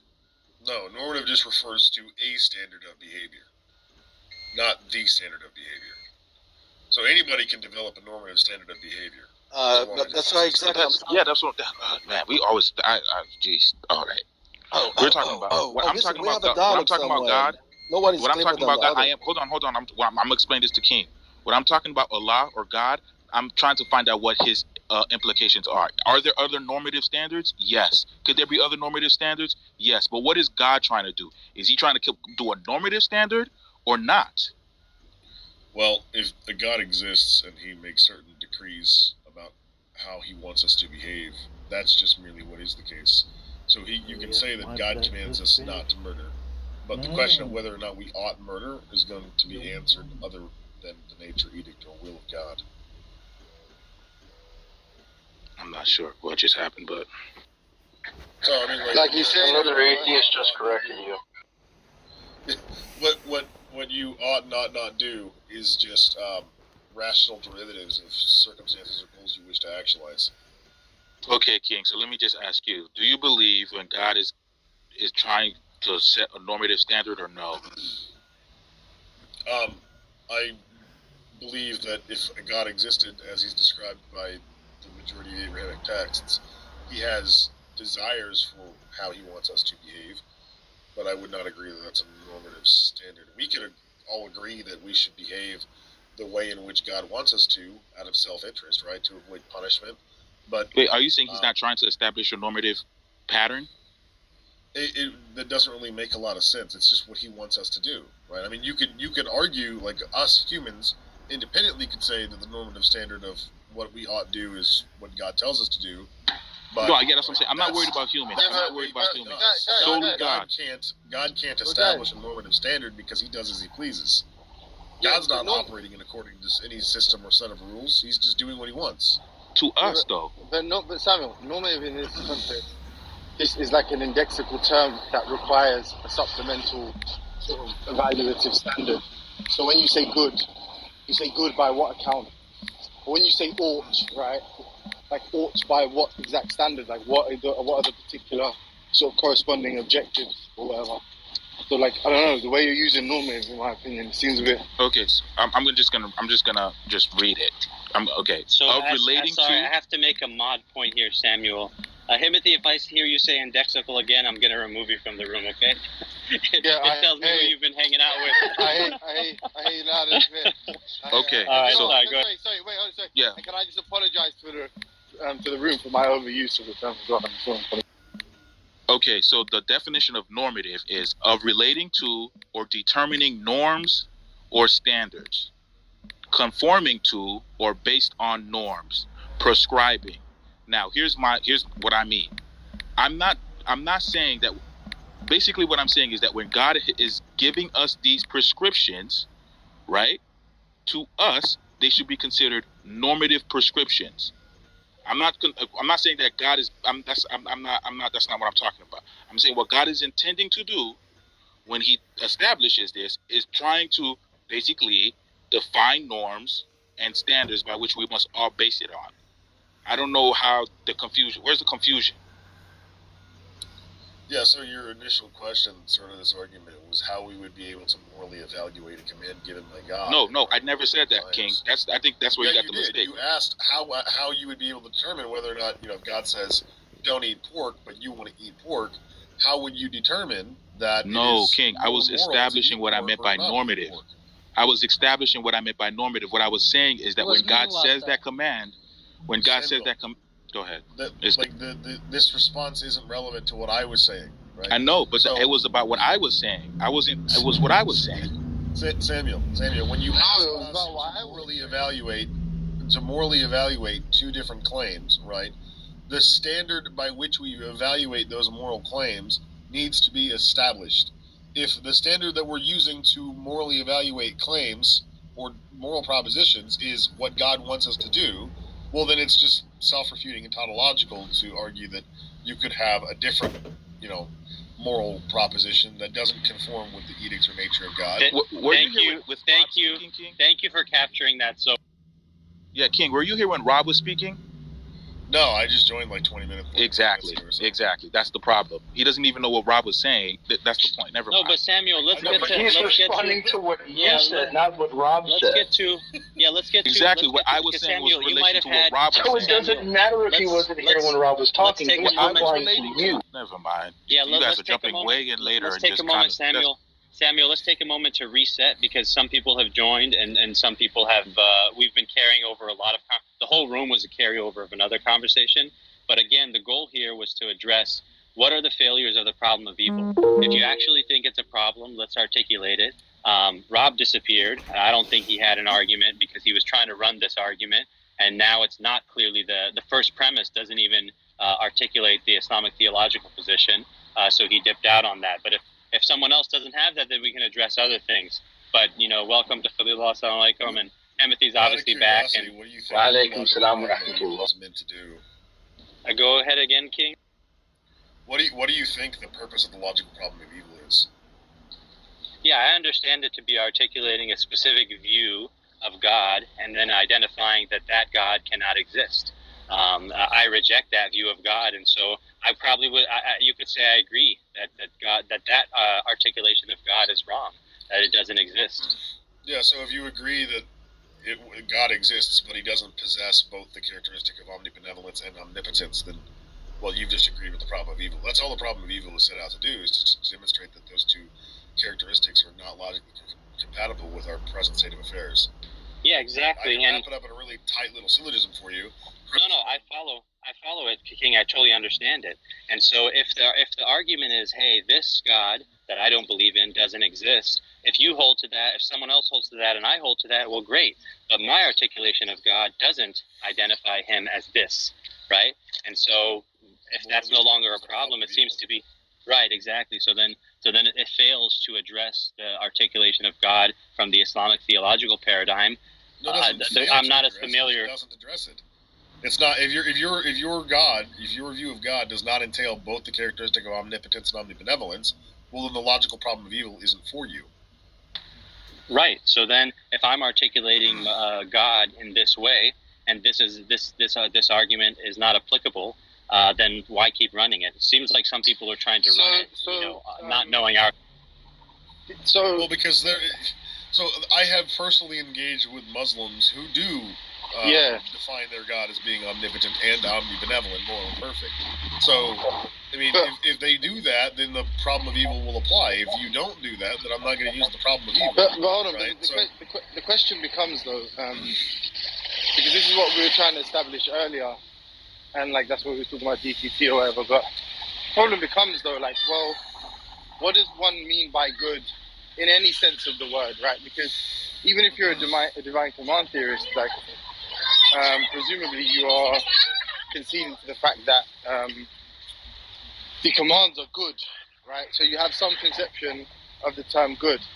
And then, like, based upon that, you can give some account of the sort of the net goodness that's present in the world. I'm kind of using Rob's argument for this moral perfection concept, right?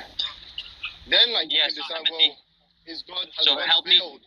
Yeah, but help me understand, Timothy.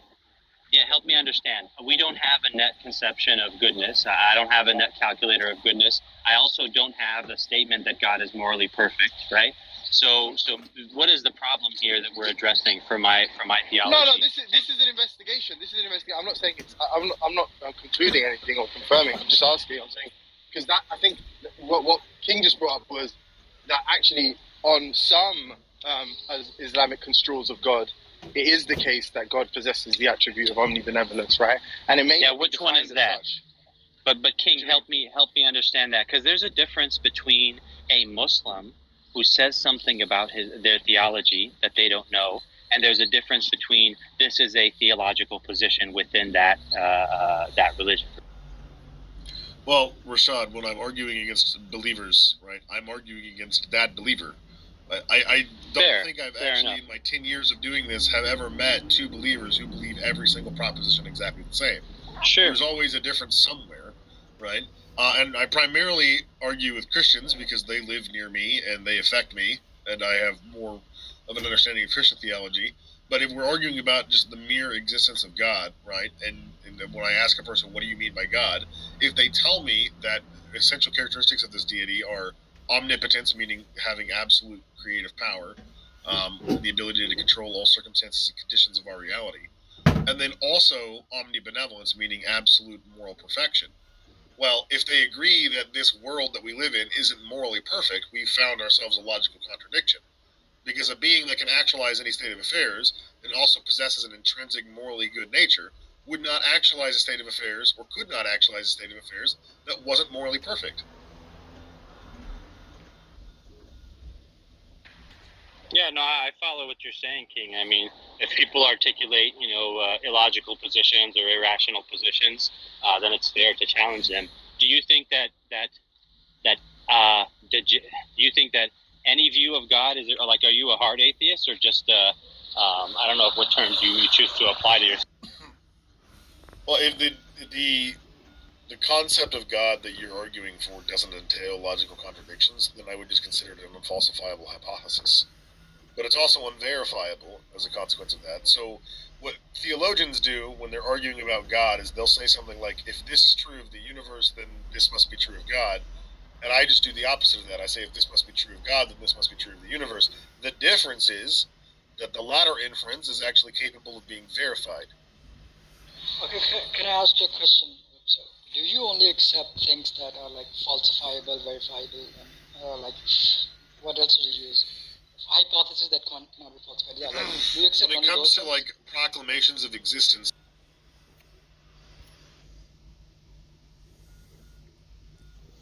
I mean, the title for this is absolute tosh.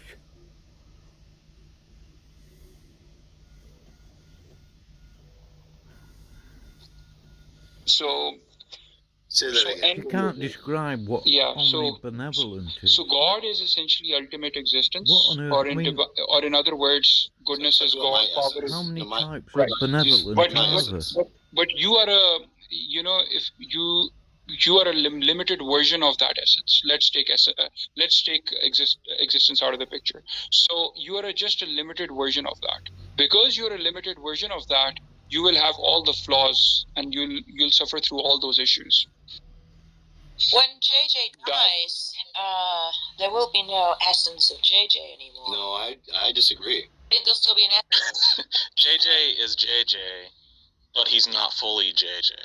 No, you don't get it. And when he dies, I have left my essence all over the place. His essence will disappear, poof. Just as his body rots in the ground, eaten by worms. Right, JJ? No, I think my existence will cease, but my essence. How will your essence continue without your existence? Because it's going to be all over his keyboard, Haiti. Under my bed. That is definitely it's all over the place. What essence means. That is gross. Why are you laughing at it then if you find it gross? No, okay, your view is wacky, my dude. I like you, but I like you too. I followed you. Well, I didn't follow a lot of it, but I don't not appreciate you. Jerk, like so many theists we come across. Yes, you weren't smug. You weren't an asshole. You were good. No, thank you actually for giving me the time. I really appreciate it. You're always welcome. Here's a key to my house. Just don't put your essence anywhere. Where is that? Oh God. Now you're thinking about how much essence is all over your house, aren't you? Gross. Tom, did you see Haiti fold Matt Slick like a chair yesterday? Who did? Haiti did. He just fucking ran all over the place. He was like jumping hurdles. Oh, I missed that. Damn. No, I didn't hear all of it. Well, it ended up with him going in the grocery store as the tapping out, so. Where can I hear some of this? Look at Matt Adams' room yesterday about the problem of evil and go about a fifth of the way up the bar. A fifth? What the fuck? Can we do fractions? Here we go. So Darth went into Grande's room? Is that true? I don't know whose room it was. I thought it might be Rob's room. Rashad's room. But no, it wasn't Rashad's room. This was 4 a.m. in the morning, West Coast time. So there wasn't a lot of people there. And Darth was on stage, and Venus came up, I think, or they were there. And Venus said, "Are you the real Darth? Or are you like one of the fakers? Or are you the actual subhuman Darth?" And then Darth said, "Well, I'm not going to talk to you if you're acting like an asshole." Oh. And then Venus said, "Are you going to debate me?" And Darth said, "Wait a minute, is this Venus?" And then Venus said something like, "Debate me, you pussy." And then there's a little bit of back and forth, and then Darth bounced. And that was it. It was very funny. Was the replay on? I don't think so. I'm pretty sure it's not, because I remember thinking I'll save it if it was. Yeah. He was just in the room with Grande as well, just about 10 minutes ago. He's running around, yeah. Seeking his addiction. My favourite thing is when the penny drops and Darth's like, "Are you so-and-so?" Oh, he knows. He knows. Of course he knows. It always takes him. No, I think it takes him a few minutes for it all to kind of click in, you know.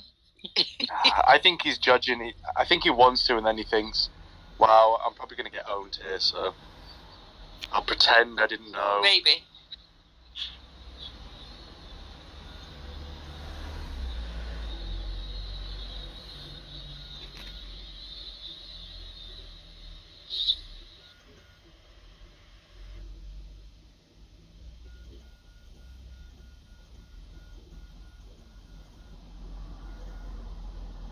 Rihanna's have a room?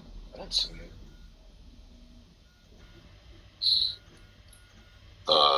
Maybe somebody's blocked.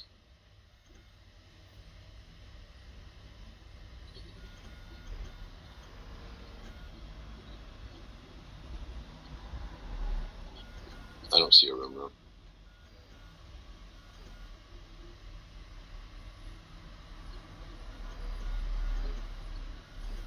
Sounds funny. It was. Also, I don't know if you guys on Club Deck know this, but Club Deck has a record audio button in it. Right. So you can just hit it anytime. Have you tested it? Yeah, I've done it. I've used it before. It just records the audio. I'll test it. Does it just record from the point that you press the button? Or the whole time? Yeah, I think so. Yeah, I use it all the time. It just records to an MP3 file. They're small. It's fantastic. Does it record your input too? Yeah. Oh, that's cool. So only when you're unmuted, right? Or is it always picking up your mic? No, it has to be unmuted. It's like whatever Club Deck is receiving. Right. Ooh, that's really nice. It's such a pain in the ass to get your own mic recorded through these things, usually. I'm just always concerned about taking up space. Tom, Matt Adams is coming out swinging. He's coming for you. He's got some. He's done a lot of research. He's been reading up on things. It's awesome. Great, it'll make for a better debate. Do you have a date yet? No. What's the topic?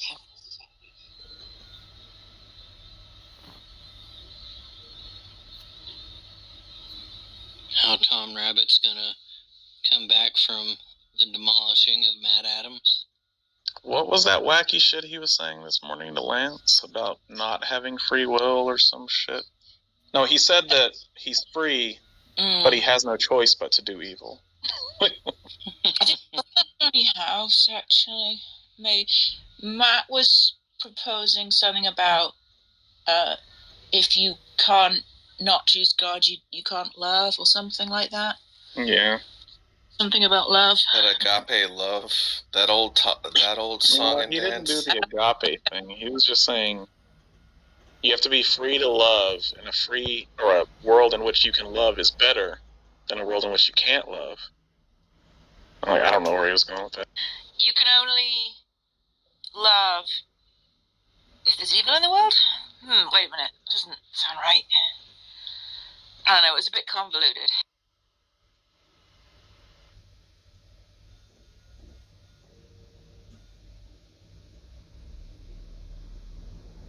I think he's sort of throwing a lot of spaghetti at the wall, seeing what's going to stick.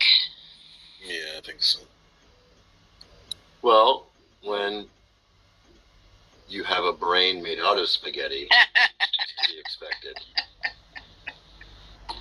Do we have a time on that debate, a date and time yet, or is that still up in the air?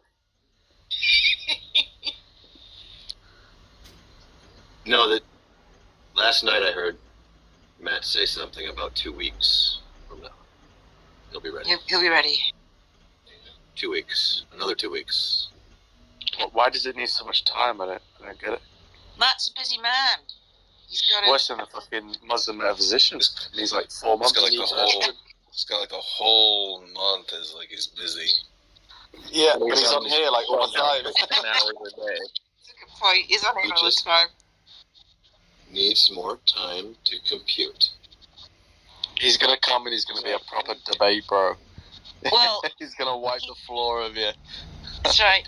He's got to negotiate with his wife, who he's like in the back channel to Jack. Jack's teaching him. That would be funny. If somebody. Good afternoon. Got him up to snuff. Can you imagine in his accent just doing like, "Shut up while I'm talking," right? Ooh. Yeah. What do you know? I think I've heard him say that. He doesn't. He's pretty polite. It's rare, yeah.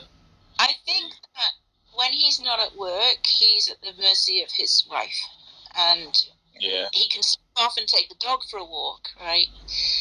But I don't know if he can really say, "I'm going to be in, the bedroom with the door closed for 2 hours." I think that's not going to fly in there. That's what's going on. Marriage, am I right? JJ, we have existence in the room, so existence might be able to better explain this compatibilist position, if you're interested. Go ahead. Oh. Yeah, so I was kind of struggling to kind of explain this position, explain this problem of evil and then, free will and all that.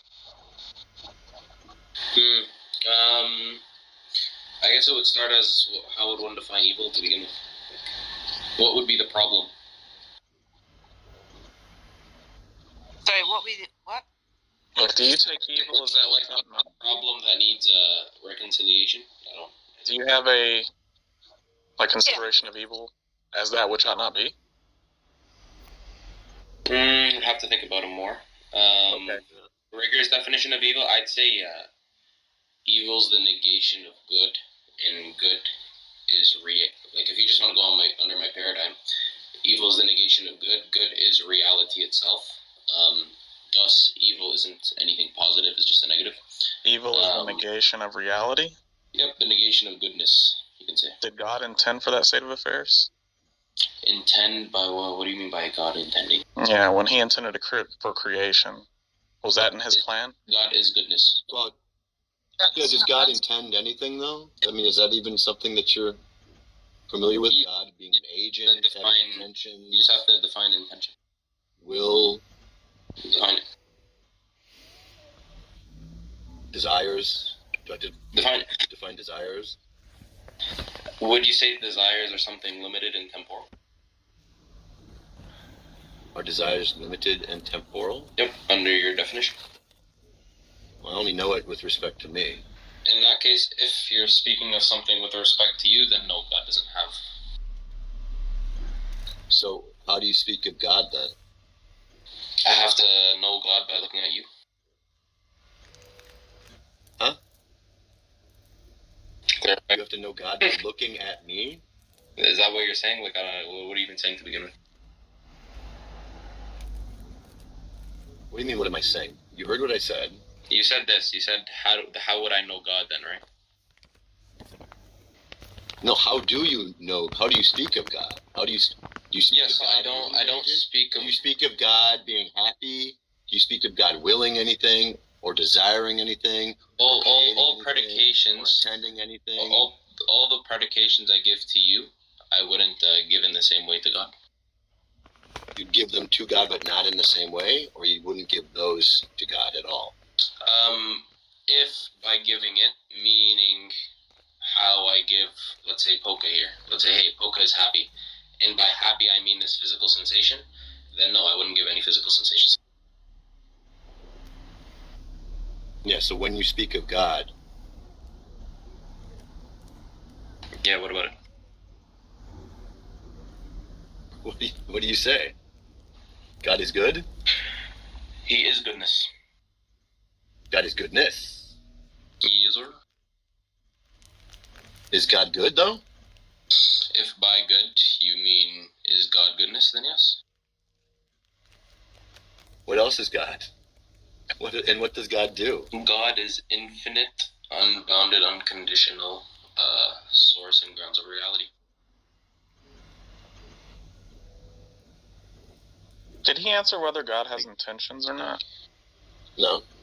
It's a similar answer. Just apply the same reasoning to intentions. So God is mechanistic? Is that what I'm supposed to infer from that? Define a mechanism.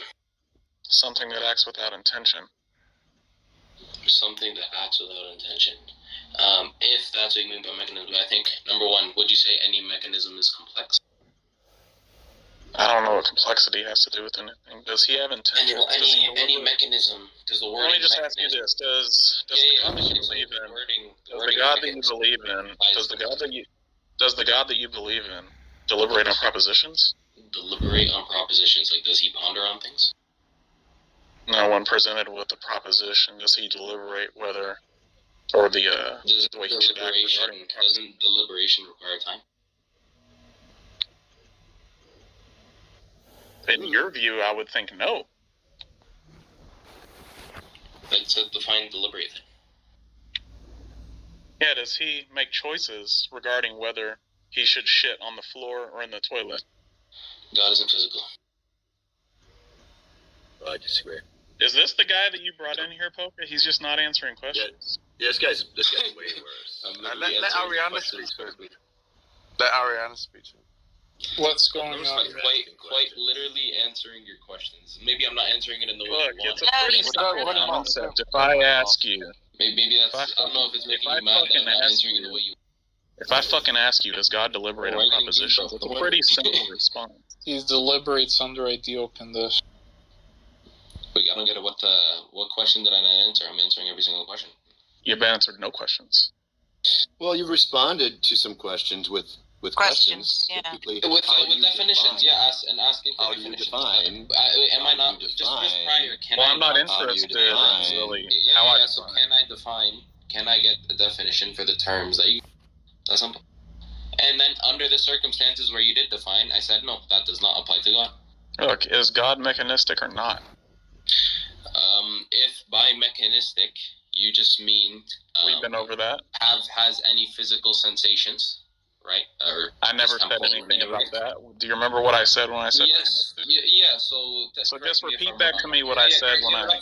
So just repeat back to me what I said when I said mechanistic. Brother, how many times are you gonna mute me, bro? When you're complaining that I'm not answering. Every time you rabbit. Bro, you ask me a question. Do you?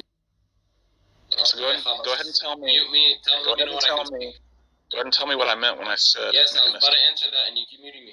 Yeah, go ahead. Okay, yeah, so well, you said this is kind of getting out of control. Yeah. So something that either. Okay, guys, let me know. Anyways, Delano, I think maybe somebody else could have an interesting conversation with this guy, though. Okay. That's probably not you. You want me to answer the question or no? You in the situation. Do you want to let Darth Arianis or someone try? Delano? Do you want me to answer the question you guys asked? Asking Go ahead. Man. Okay. I didn't hear what you asked, Tom. What did you say? I'm saying, like, I don't think he's going to be able to have an interesting conversation with you, but he might be able to have an interesting conversation. Okay, great. We love interesting conversations. Now, I think it's an interesting conversation to, if I'd maybe be able to answer the question. Yes, go ahead. Please, thank you, brothers. I appreciate it. Okay, so this is essentially the point you were trying to convey. Tell me if I'm wrong. The point you're trying to convey is something like this. So it's either something acts with some sort of intentional state, whatever intentional state means, or if that's not, then it necessarily follows that that thing is a mechanism. Number one, I disagree with the wording because number one, a mechanism implies so many other things other than just the negation of an action without an intentional state. Just in terms of the wording. What I would say is this: anything God does isn't temporal. It would be an eternal will. So, something eternally that follows from Him. So, or in more rigorous term, an eternal cause with an eternal effect.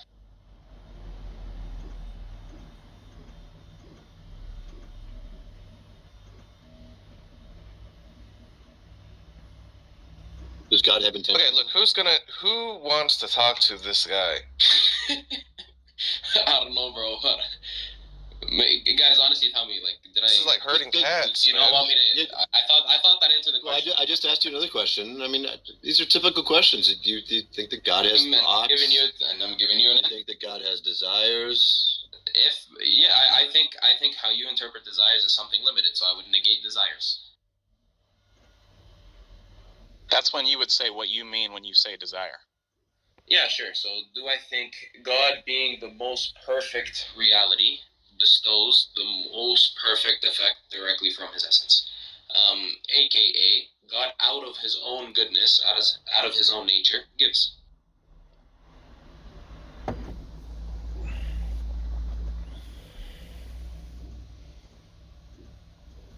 With any intentionality, or I think what you mean by intentionality, then I would say no. But at the same time, it isn't something he's giving just like randomly. No, it's out of his own nature, his own, let's say, goodness, his own existence, in which it then follows his effect, or what he gives to. So God gives. We got that part. Sure. So is he trying to say that even given that God is immaterial, he could still be some sort of like agent? Is that the idea? No, he's rejecting agency. Agency. How you guys put agency? But I wouldn't define agency like that. But that's fine. Just words. You would call God an agent, but you'd have a definition of agency. I would say. Would you say anything that has a consciousness, has like knowledge? Let's say. Would you count that as an agent? Probably. Yeah. So that'd be a necessary condition, but not a sufficient condition, for sure. Okay, if it's not a sufficient condition, let me think. How about something? Let me just think about this for a second. Wait, is this Hadi or Moshi? Which one is this? I am Hegel. Hegel? Is that what he said? No, my name is Joe. This isn't Moshi. No, they just It's Hadi. He sounds like Aizen. Hadi's the fucking worst. And Daddy Swamp. Jack, why don't you talk to this guy, Jack? It's definitely Hadi because I checked the back. Hadi doesn't even know what an inference is. It's like, and you're just not gonna know what he means. Wait, but I don't even think he says that God is an agent or mind. Like, that isn't Khalil Andani's position. Khalil Andani's position is that God isn't the mind. Well, this guy's he's not copping to agency or intention or thoughts or desires or anything. God gives is what we got so far. Gives out of his nature, so I know. God has a nature. And apparently an essence also. That's what we got so far. A giving essence. Yeah, also what I got is a negation, so I just negated any limited predications of God. And specifically the temporal ones. Do you think a necessary condition for an agent is that they act in a way that's contingent? That any set of choices that they make are contingent choices, that they could be otherwise? No, because I would say even the concept of possibilities, right? God would be the source for the reality of possibilities. Yeah, but that doesn't answer. Yeah, well, I said that doesn't answer. No. I was just asking. Scott. The answer was no. The answer was no, but that was the caveat. Oh, okay. So you think that an agent could still act out of necessity? Yeah, an agent can act out of necessity of its own nature. Okay, then then they're not deliberating, right? Because if they deliberate, they can intend to do otherwise, right? I negated the liberation, brother. Oh, okay. So but wait a minute. He doesn't deliberate, but he's still an agent under your view. Guys, could you guys give a clear definition of agent, maybe? My bad for asking for definitions, but I think it's getting into... Because if he doesn't deliberate, then it's hard to see how he's an agent. So what I'm saying, could you guys give a definition of agency? Because it seems... An agent is an entity that has the capacity to be in or out of accord with, let's say, like norms. They could be in or out of accord with norms, and to be in or out of accord with norms would imply that the agent can deliberate, can intend, can plan. Okay, so then would you say that the strict definition would just be being in accordance with, like, let's say, moral norms, and then as an entailment, that would also entail for you guys, at least through whatever argument you guys may provide, that they would need to deliberate, intend, and all these different limited features. Is that what you're saying? Yeah, that if they don't deliberate, then there would be no distinction made between that entity and some entity that's just merely spectating what's going on, right? There would be no difference between them just performing something, right, and some other dispositional mechanism, just like, I don't know. So here, before we go into that, could we just code, right? Can we just stick to the definition of agency? I think it's a crucial topic, or a crucial place we're trying to go. So yeah, so agency was defined something that acts in accordance to moral norms, right? Well, not moral norms, just norms. That an entity, a conscious entity that has the capacity to be in or out of accord with their commitments. In and out of accords with their commitment. Okay, I would say this: if God commits to something, number one, God's eternal, so it's an eternal commitment. Also, God's necessary, so it would be a necessary commitment. So if we use the wording commitment, I would say he would be necessary. When you say in and out of, can I just get a clarifying thing? So when you say in and out of certain norms, like, what do you mean? That he has the possibility to do something and then the possibility not to do something? Yeah, that he has the possibility to not do. Yeah, he has the well, I mean, other. I'd say by nature. Wait. Let me finish. Go ahead, brother. I'm not even saying that the agent has to have the possibility to fail. I'm just saying that the agent would at least have the possibility to choose not to be in accordance with the norm, or the possibility to be in accordance with the norm. There's some factor. Possibility itself is there is a contingent factor. Yeah, there is a contingent factor in how we're analyzing agency. So you're saying norm means a contingent factor as to how we're analyzing agency? Oh, that's not what a norm is, right? I said that agency would imply that there's a contingent factor. Oh yeah, I know. So with agency, it was boiled down to norm. So like, could you explain to me what norm? Yeah, it would delineate between a mind having the possibility to be out of accord with a norm, or just choose not to, let's say, actualize their commitment. Wait, is that an answer to the norm question? To actualize that commitment. Is that an answer to the norm question? Well, you said that the norm was necessary. No, I said I just wanted an understanding of what you mean by norm. That's it. Let's just say that a norm, just think of it like some sort of like belief that you should, let me just give this definition. It's a belief that you should be committed to something, let's say.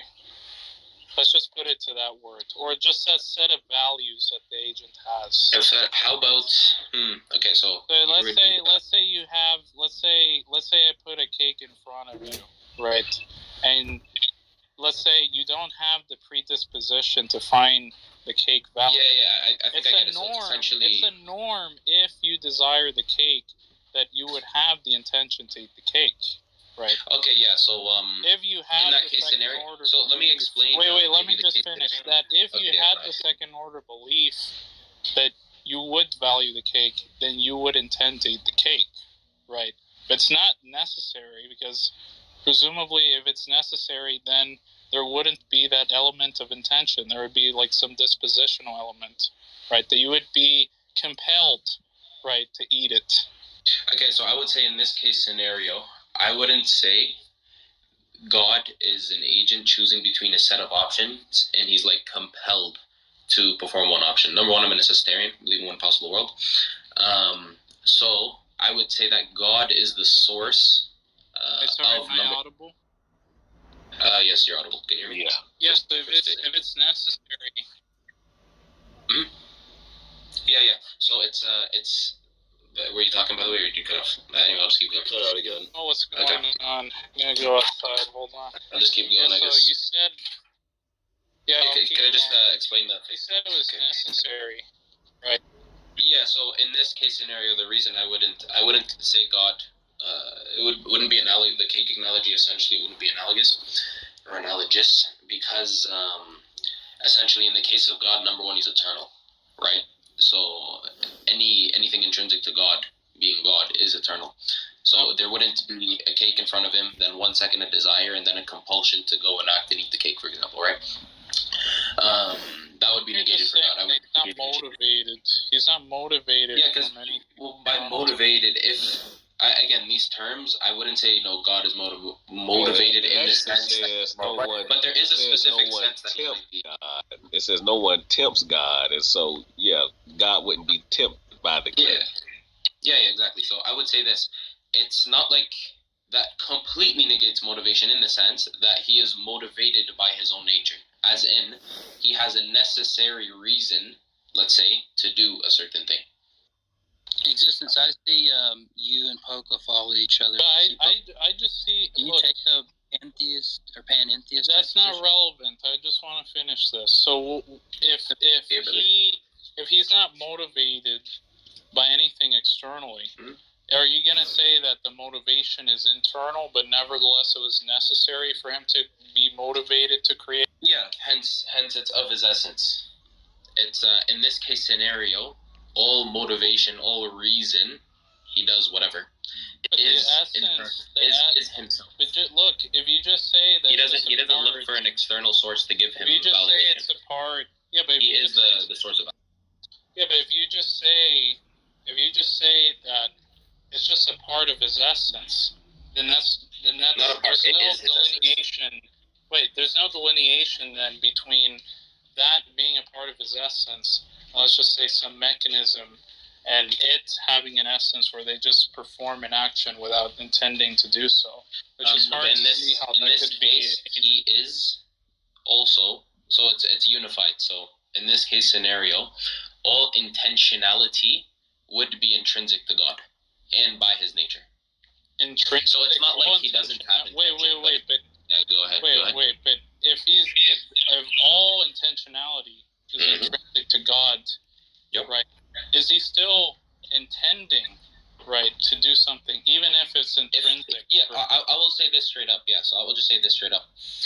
If by intentionality means that there is some sort of external factor, right? If it entails some sort of external factor to motivate God, then I would deny it. If by intentionality means any deliberation or pondering that's any sort of temporal action, I would also have to be temporal. I don't see what you see. I'm just saying the words have temporal. But anyway, I didn't even say you have to think of it. I'm saying if the case scenario. Yeah. I'm just saying if the case scenario were number one, there is some sort of external factor motivating him that is beyond himself that gets him to do things, I would say no. If by these words you use, it happens to be, not that it has to be, but if it happens to be anything temporal, which is what the words at face value, we're clinging on to these words at face value. And also, one second. If by these words at face value, they imply temporality. So hence, I'm negating it at face value. But it doesn't have to be, I get it. But I would just have a problem with the wording as well.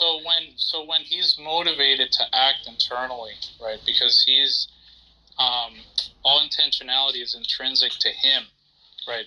Because what you're saying is that he was aware of his own essence, and his essence is to create. Then he had to create, necessarily had to create. That's how you said that. I would. Okay, so I think I get what you're saying, but I would say what I am negating but here is still a part of his essence. One sec, bro. One sec. I can't even get a sentence out, bro. I can't even get a sentence. Relax. So look.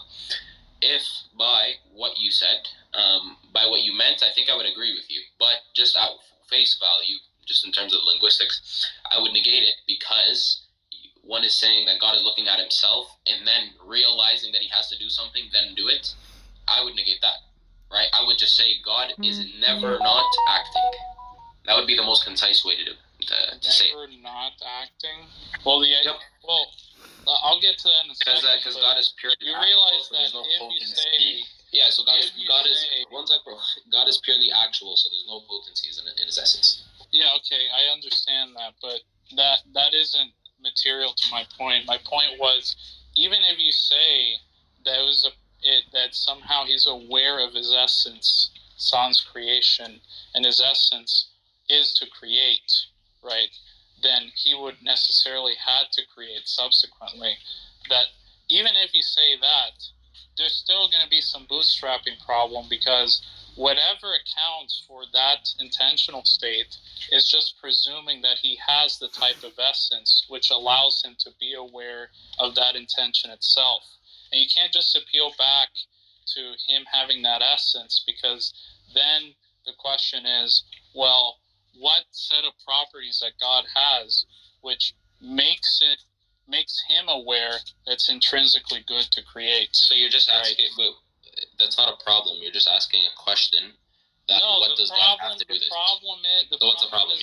The problem is that if he was aware, no, just listen carefully. If he's aware of some fact of the matter, right, and the fact of the matter is that he should create, right, and whatever motivates him to create is some intrinsic fact about his nature, then he will necessarily create.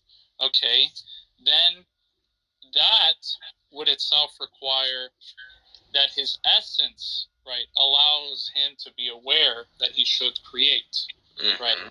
But for every claim made about his essence, there's still a claim about his essence that justifies why he does that thing in the first place, right? Okay. So you're not actually answering. So wait. How So is it the case? is this the problem? Let me lay out the problem. Tell me if I'm understanding. Because to be honest, it doesn't seem like a problem on face value. So at least to me. So look, are you essentially saying that God's essence, right? I would have to lay something about God's essence that would actually be the sufficient condition for him to create? Is that what you're saying? The sufficient I tried to boil down. To be honest, it doesn't sound like a problem. The sufficient condition isn't met if God doesn't have any potential to create, right? The necessary and sufficient conditions under your view is that it was necessitated that he created. The necessitation, right, doesn't necessarily entail that there's some fact of the matter that intrinsically, let's say, motivates him to create. It's just a fact that holds true in all possible worlds, right? I'm just saying that so define if motivation. You're not bridging the gap. Wait, hold on. I'm just saying that you're not bridging the gap between necessary. Look, the problem is the understanding, not the argument itself. Wait. Hold on. Wait. I need to understand what you're saying. I need to ask a clarifying question. Hold on. I'm saying that you're not bridging the gap between it being a necessary fact that he created. Therefore, why are you interrupting me? No, brother, I'm trying to make him to understand that argument. Look, if you say it's a necessary fact that he had to create, that doesn't logically entail that he was intrinsically motivated to create in the first place. So you have a gap that isn't solved. You think that God doesn't have any potential, right? Bro, you're just trying to think. Okay, thank you. Okay. If by logically there's no logical entailment for a motivation. If, depending what we mean by motivation. If motivation, this is why I was clear on the terms. So if by motivation there is something that pushes God to do something external to him, I would negate it. Now, if by motivation it just means that God does something for a reason, then yes. No, but the reason that's where you're wrong. He wouldn't need to do anything for a reason if it's. He is the reason. That's just nonsense. He's an entity. He's not some kind of justification for his action. Yes, he is. In this case, yes, pure perfection. Well, because it's of his essence. Yes, he is. That doesn't make. Wait. He doesn't have to look for some sort of external justification There's a gap. I'm not telling you that he needs some sort of the justification. Well, you're asking for a justification, but the justification is his own very being, in his own perfection, creates. Thank you. That's not relevant. I'm telling you. It's absolutely relevant to the point. You're saying that there's no entailment of a motivation, and then I said there was a reason, and then you're avoiding now the reason. You're machine gunning this. I'm literally going right to the reason right now. Stop talking about it. I'm literally going right to the reason right now. If someone tells you, bro, by reason, oh my god, bro, he's just clearly scared. There's just no other way. Bro, I'm so terrified of you, brother. I'm so terrified of you. Is your ego happy now? Like, can I answer the question? If it's a necessary fact that God had to create, then that doesn't logically entail, from your view. Yeah, I didn't just say there's a necessary fact, though. I said in this specific case scenario. So you have a gap problem there, which you haven't solved. Lahza. Okay, look, I'm not just saying there happens to be a necessary fact. No, I'm saying I'm specifically pointing to the reason there's a necessary fact. The reason there is a necessary fact is due to his own nature. That is why it's necessary to begin with. Yeah, so then if I appeal to... Bro, you're just not letting me talk. Then if I go and appeal to his nature, then that is enough reason, because that was the original reason there was a necessary fact to begin with. He is the principle of that necessary fact. Now, when you said earlier that's... Bro, please let me talk. Please let me talk. When there was a...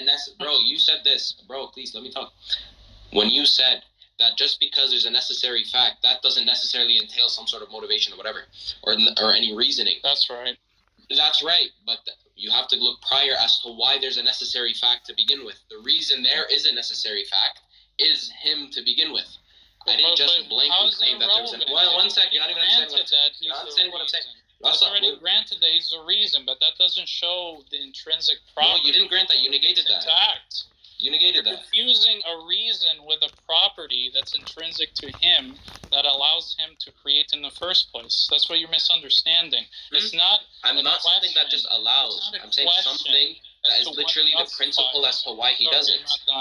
It's the principle as to why he does it. I'm not done either. It's literally the principle as to why he does it. Right now, to be honest, it seems like you're rambling something about God's essence. I'm literally just telling you right now. You're talking very fast and you're not understanding the point. Look. Bro, maybe you're not understanding what I'm saying. It's the problem. Look. It's already granted that's a necessary fact that he created. Okay? No, not just that. Not just that. He is the principle as to why he creates. Okay. And the motivation as to why he... Wait, okay, so do you grant... Wait, you just said you granted it. So do you grant that he is the motivation as to why he creates? Irrelevant.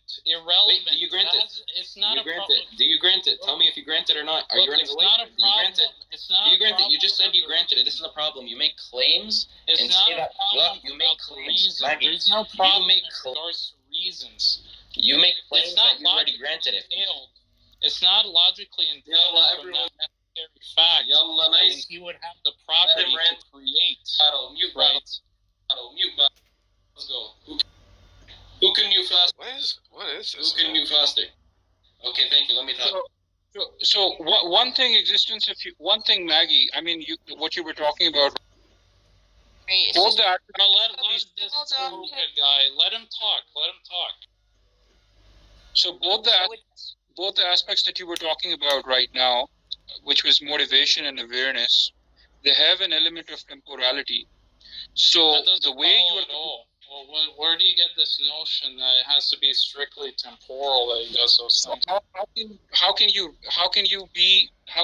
have awareness and how can you have temporality? How can you have motivation without being motivated or without having this awareness? How without having this awareness? Like, what part of an atemporal mind is incoherent to you? Like, I don't understand. Unless you kind of understand this perspective from the fact that or he was motivated or he had created.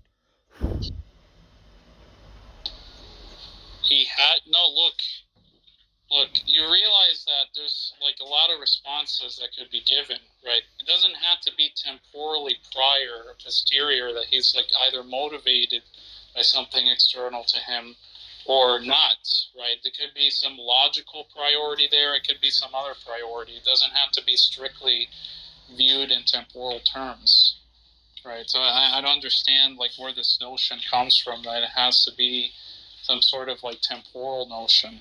But what I don't understand is what is the concern over here? Like what is the major fundamental issue that you? The fundamental issue is that he wasn't understanding, right? It was already granted that it was a necessary fact that God created, right? That necessary fact doesn't logically entail that he has some intrinsic property that motivates him to create. It's not a question as to what the reasons are, but the question is as to what the properties are, right? And those are two separate questions. So just appealing back to the fact, I mean, well, yeah, the fact is already granted for the sake of argument.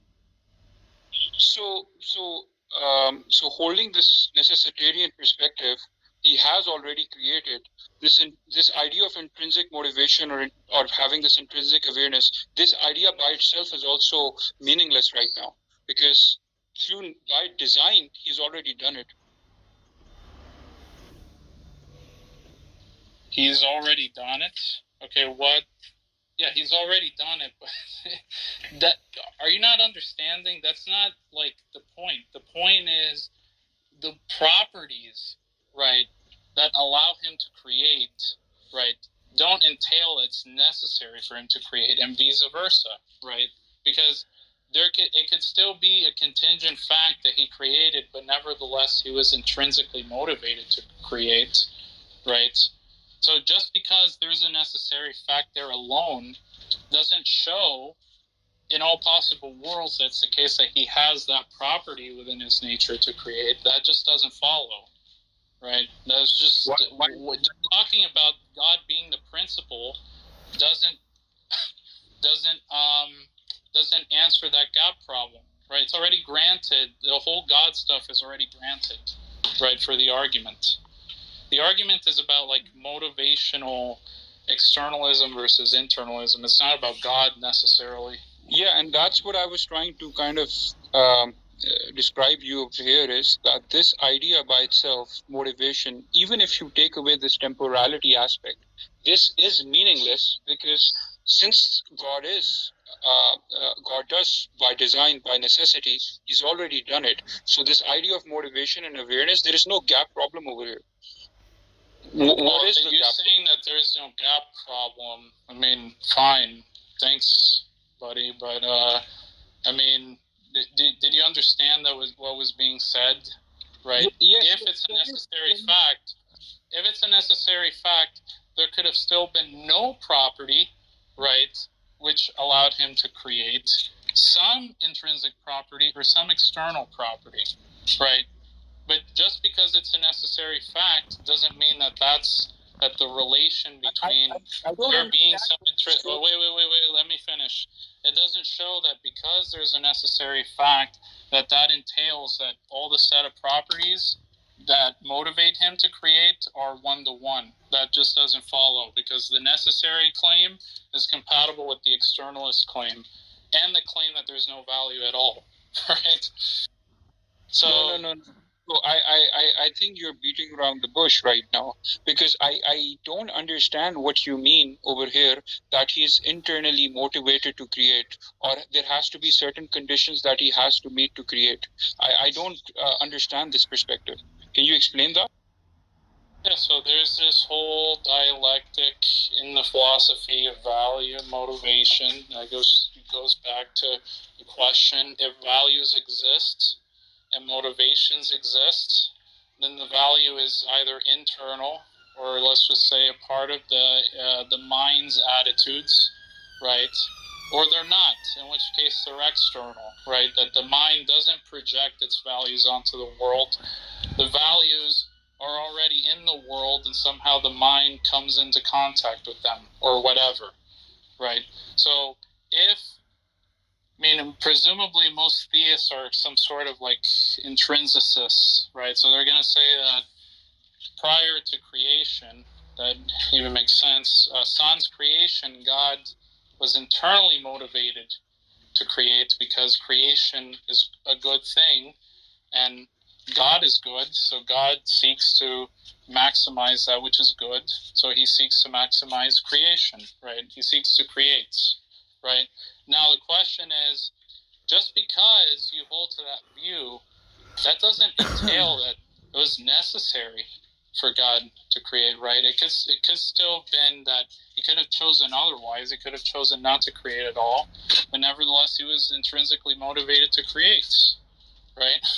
So he hasn't solved that gap problem, right? How is it the case that you have this property that God has, sets of properties that God has, and from that, it's entailed that he creates in all possible worlds? I understand your perspective. So I'll address this. Firstly, I don't subscribe to this view that he could have done otherwise, because that's the way things work. I understand. What I believe. I understand that's your position. That's the same position. That's his same position. Right.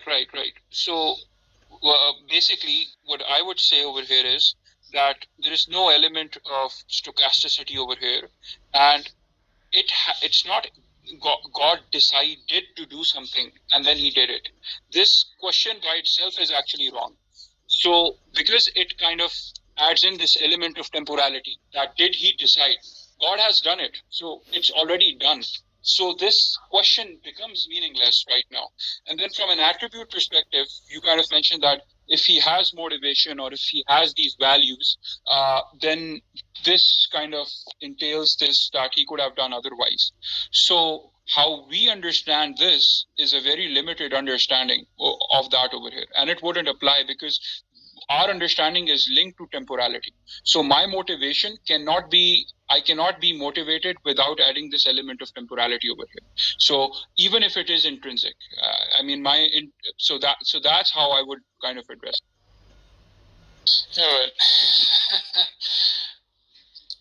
But that doesn't.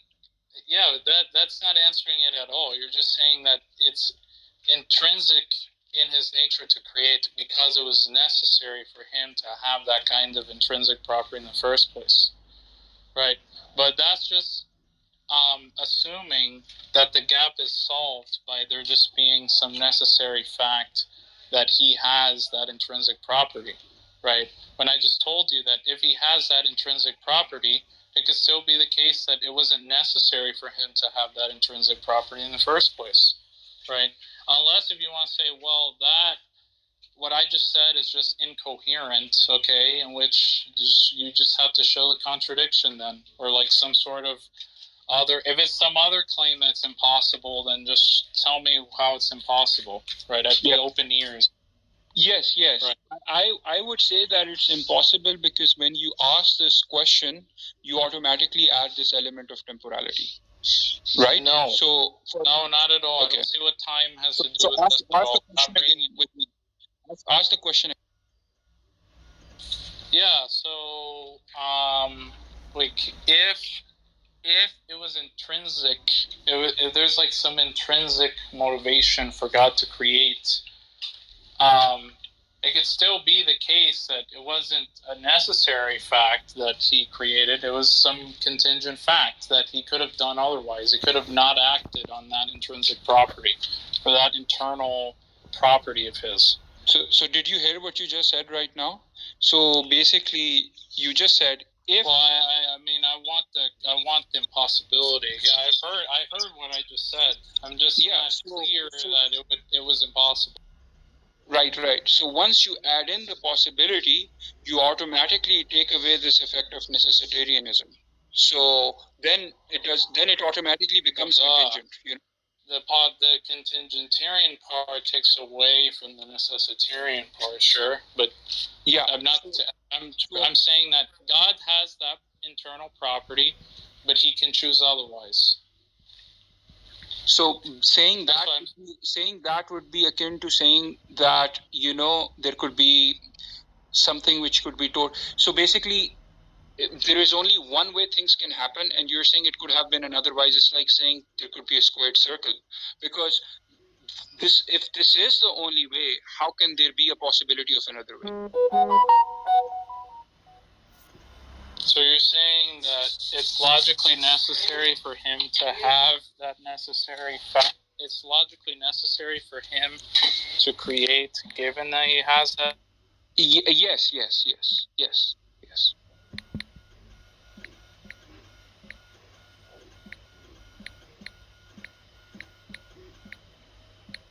Sorry, did you say something?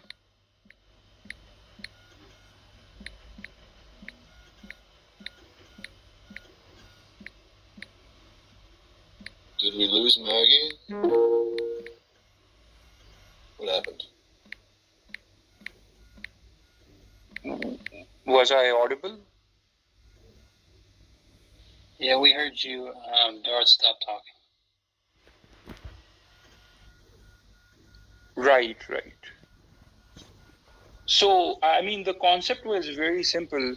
I think the idea that he was saying was that there could be an alternate option. But when we kind of take into account necessitarianism, there cannot be an alternate option in this particular case. And because there cannot be an alternate option, this idea that could he have done otherwise becomes meaningless. That was Wait, hold on a second. Yes, sorry. He has that intrinsic property, but he can choose otherwise. How does the fact that he has that intrinsic property negate the possibility for him to do otherwise? Not the necessitarian part. No duh.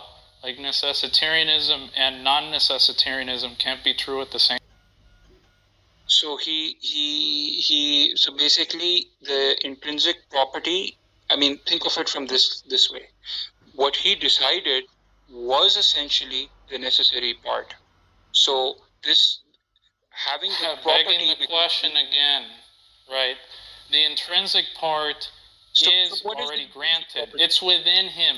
There's nothing external motivating him, but he can still choose otherwise, right? He could still intend to do otherwise, right? I'm not saying that it's both necessary and not necessary for him to create. I'm saying that it's intrinsic for him to create. It's internal for him to create, but he can still choose otherwise, right? You're misinterpreting what the claim is. Okay, so no, I agree with you.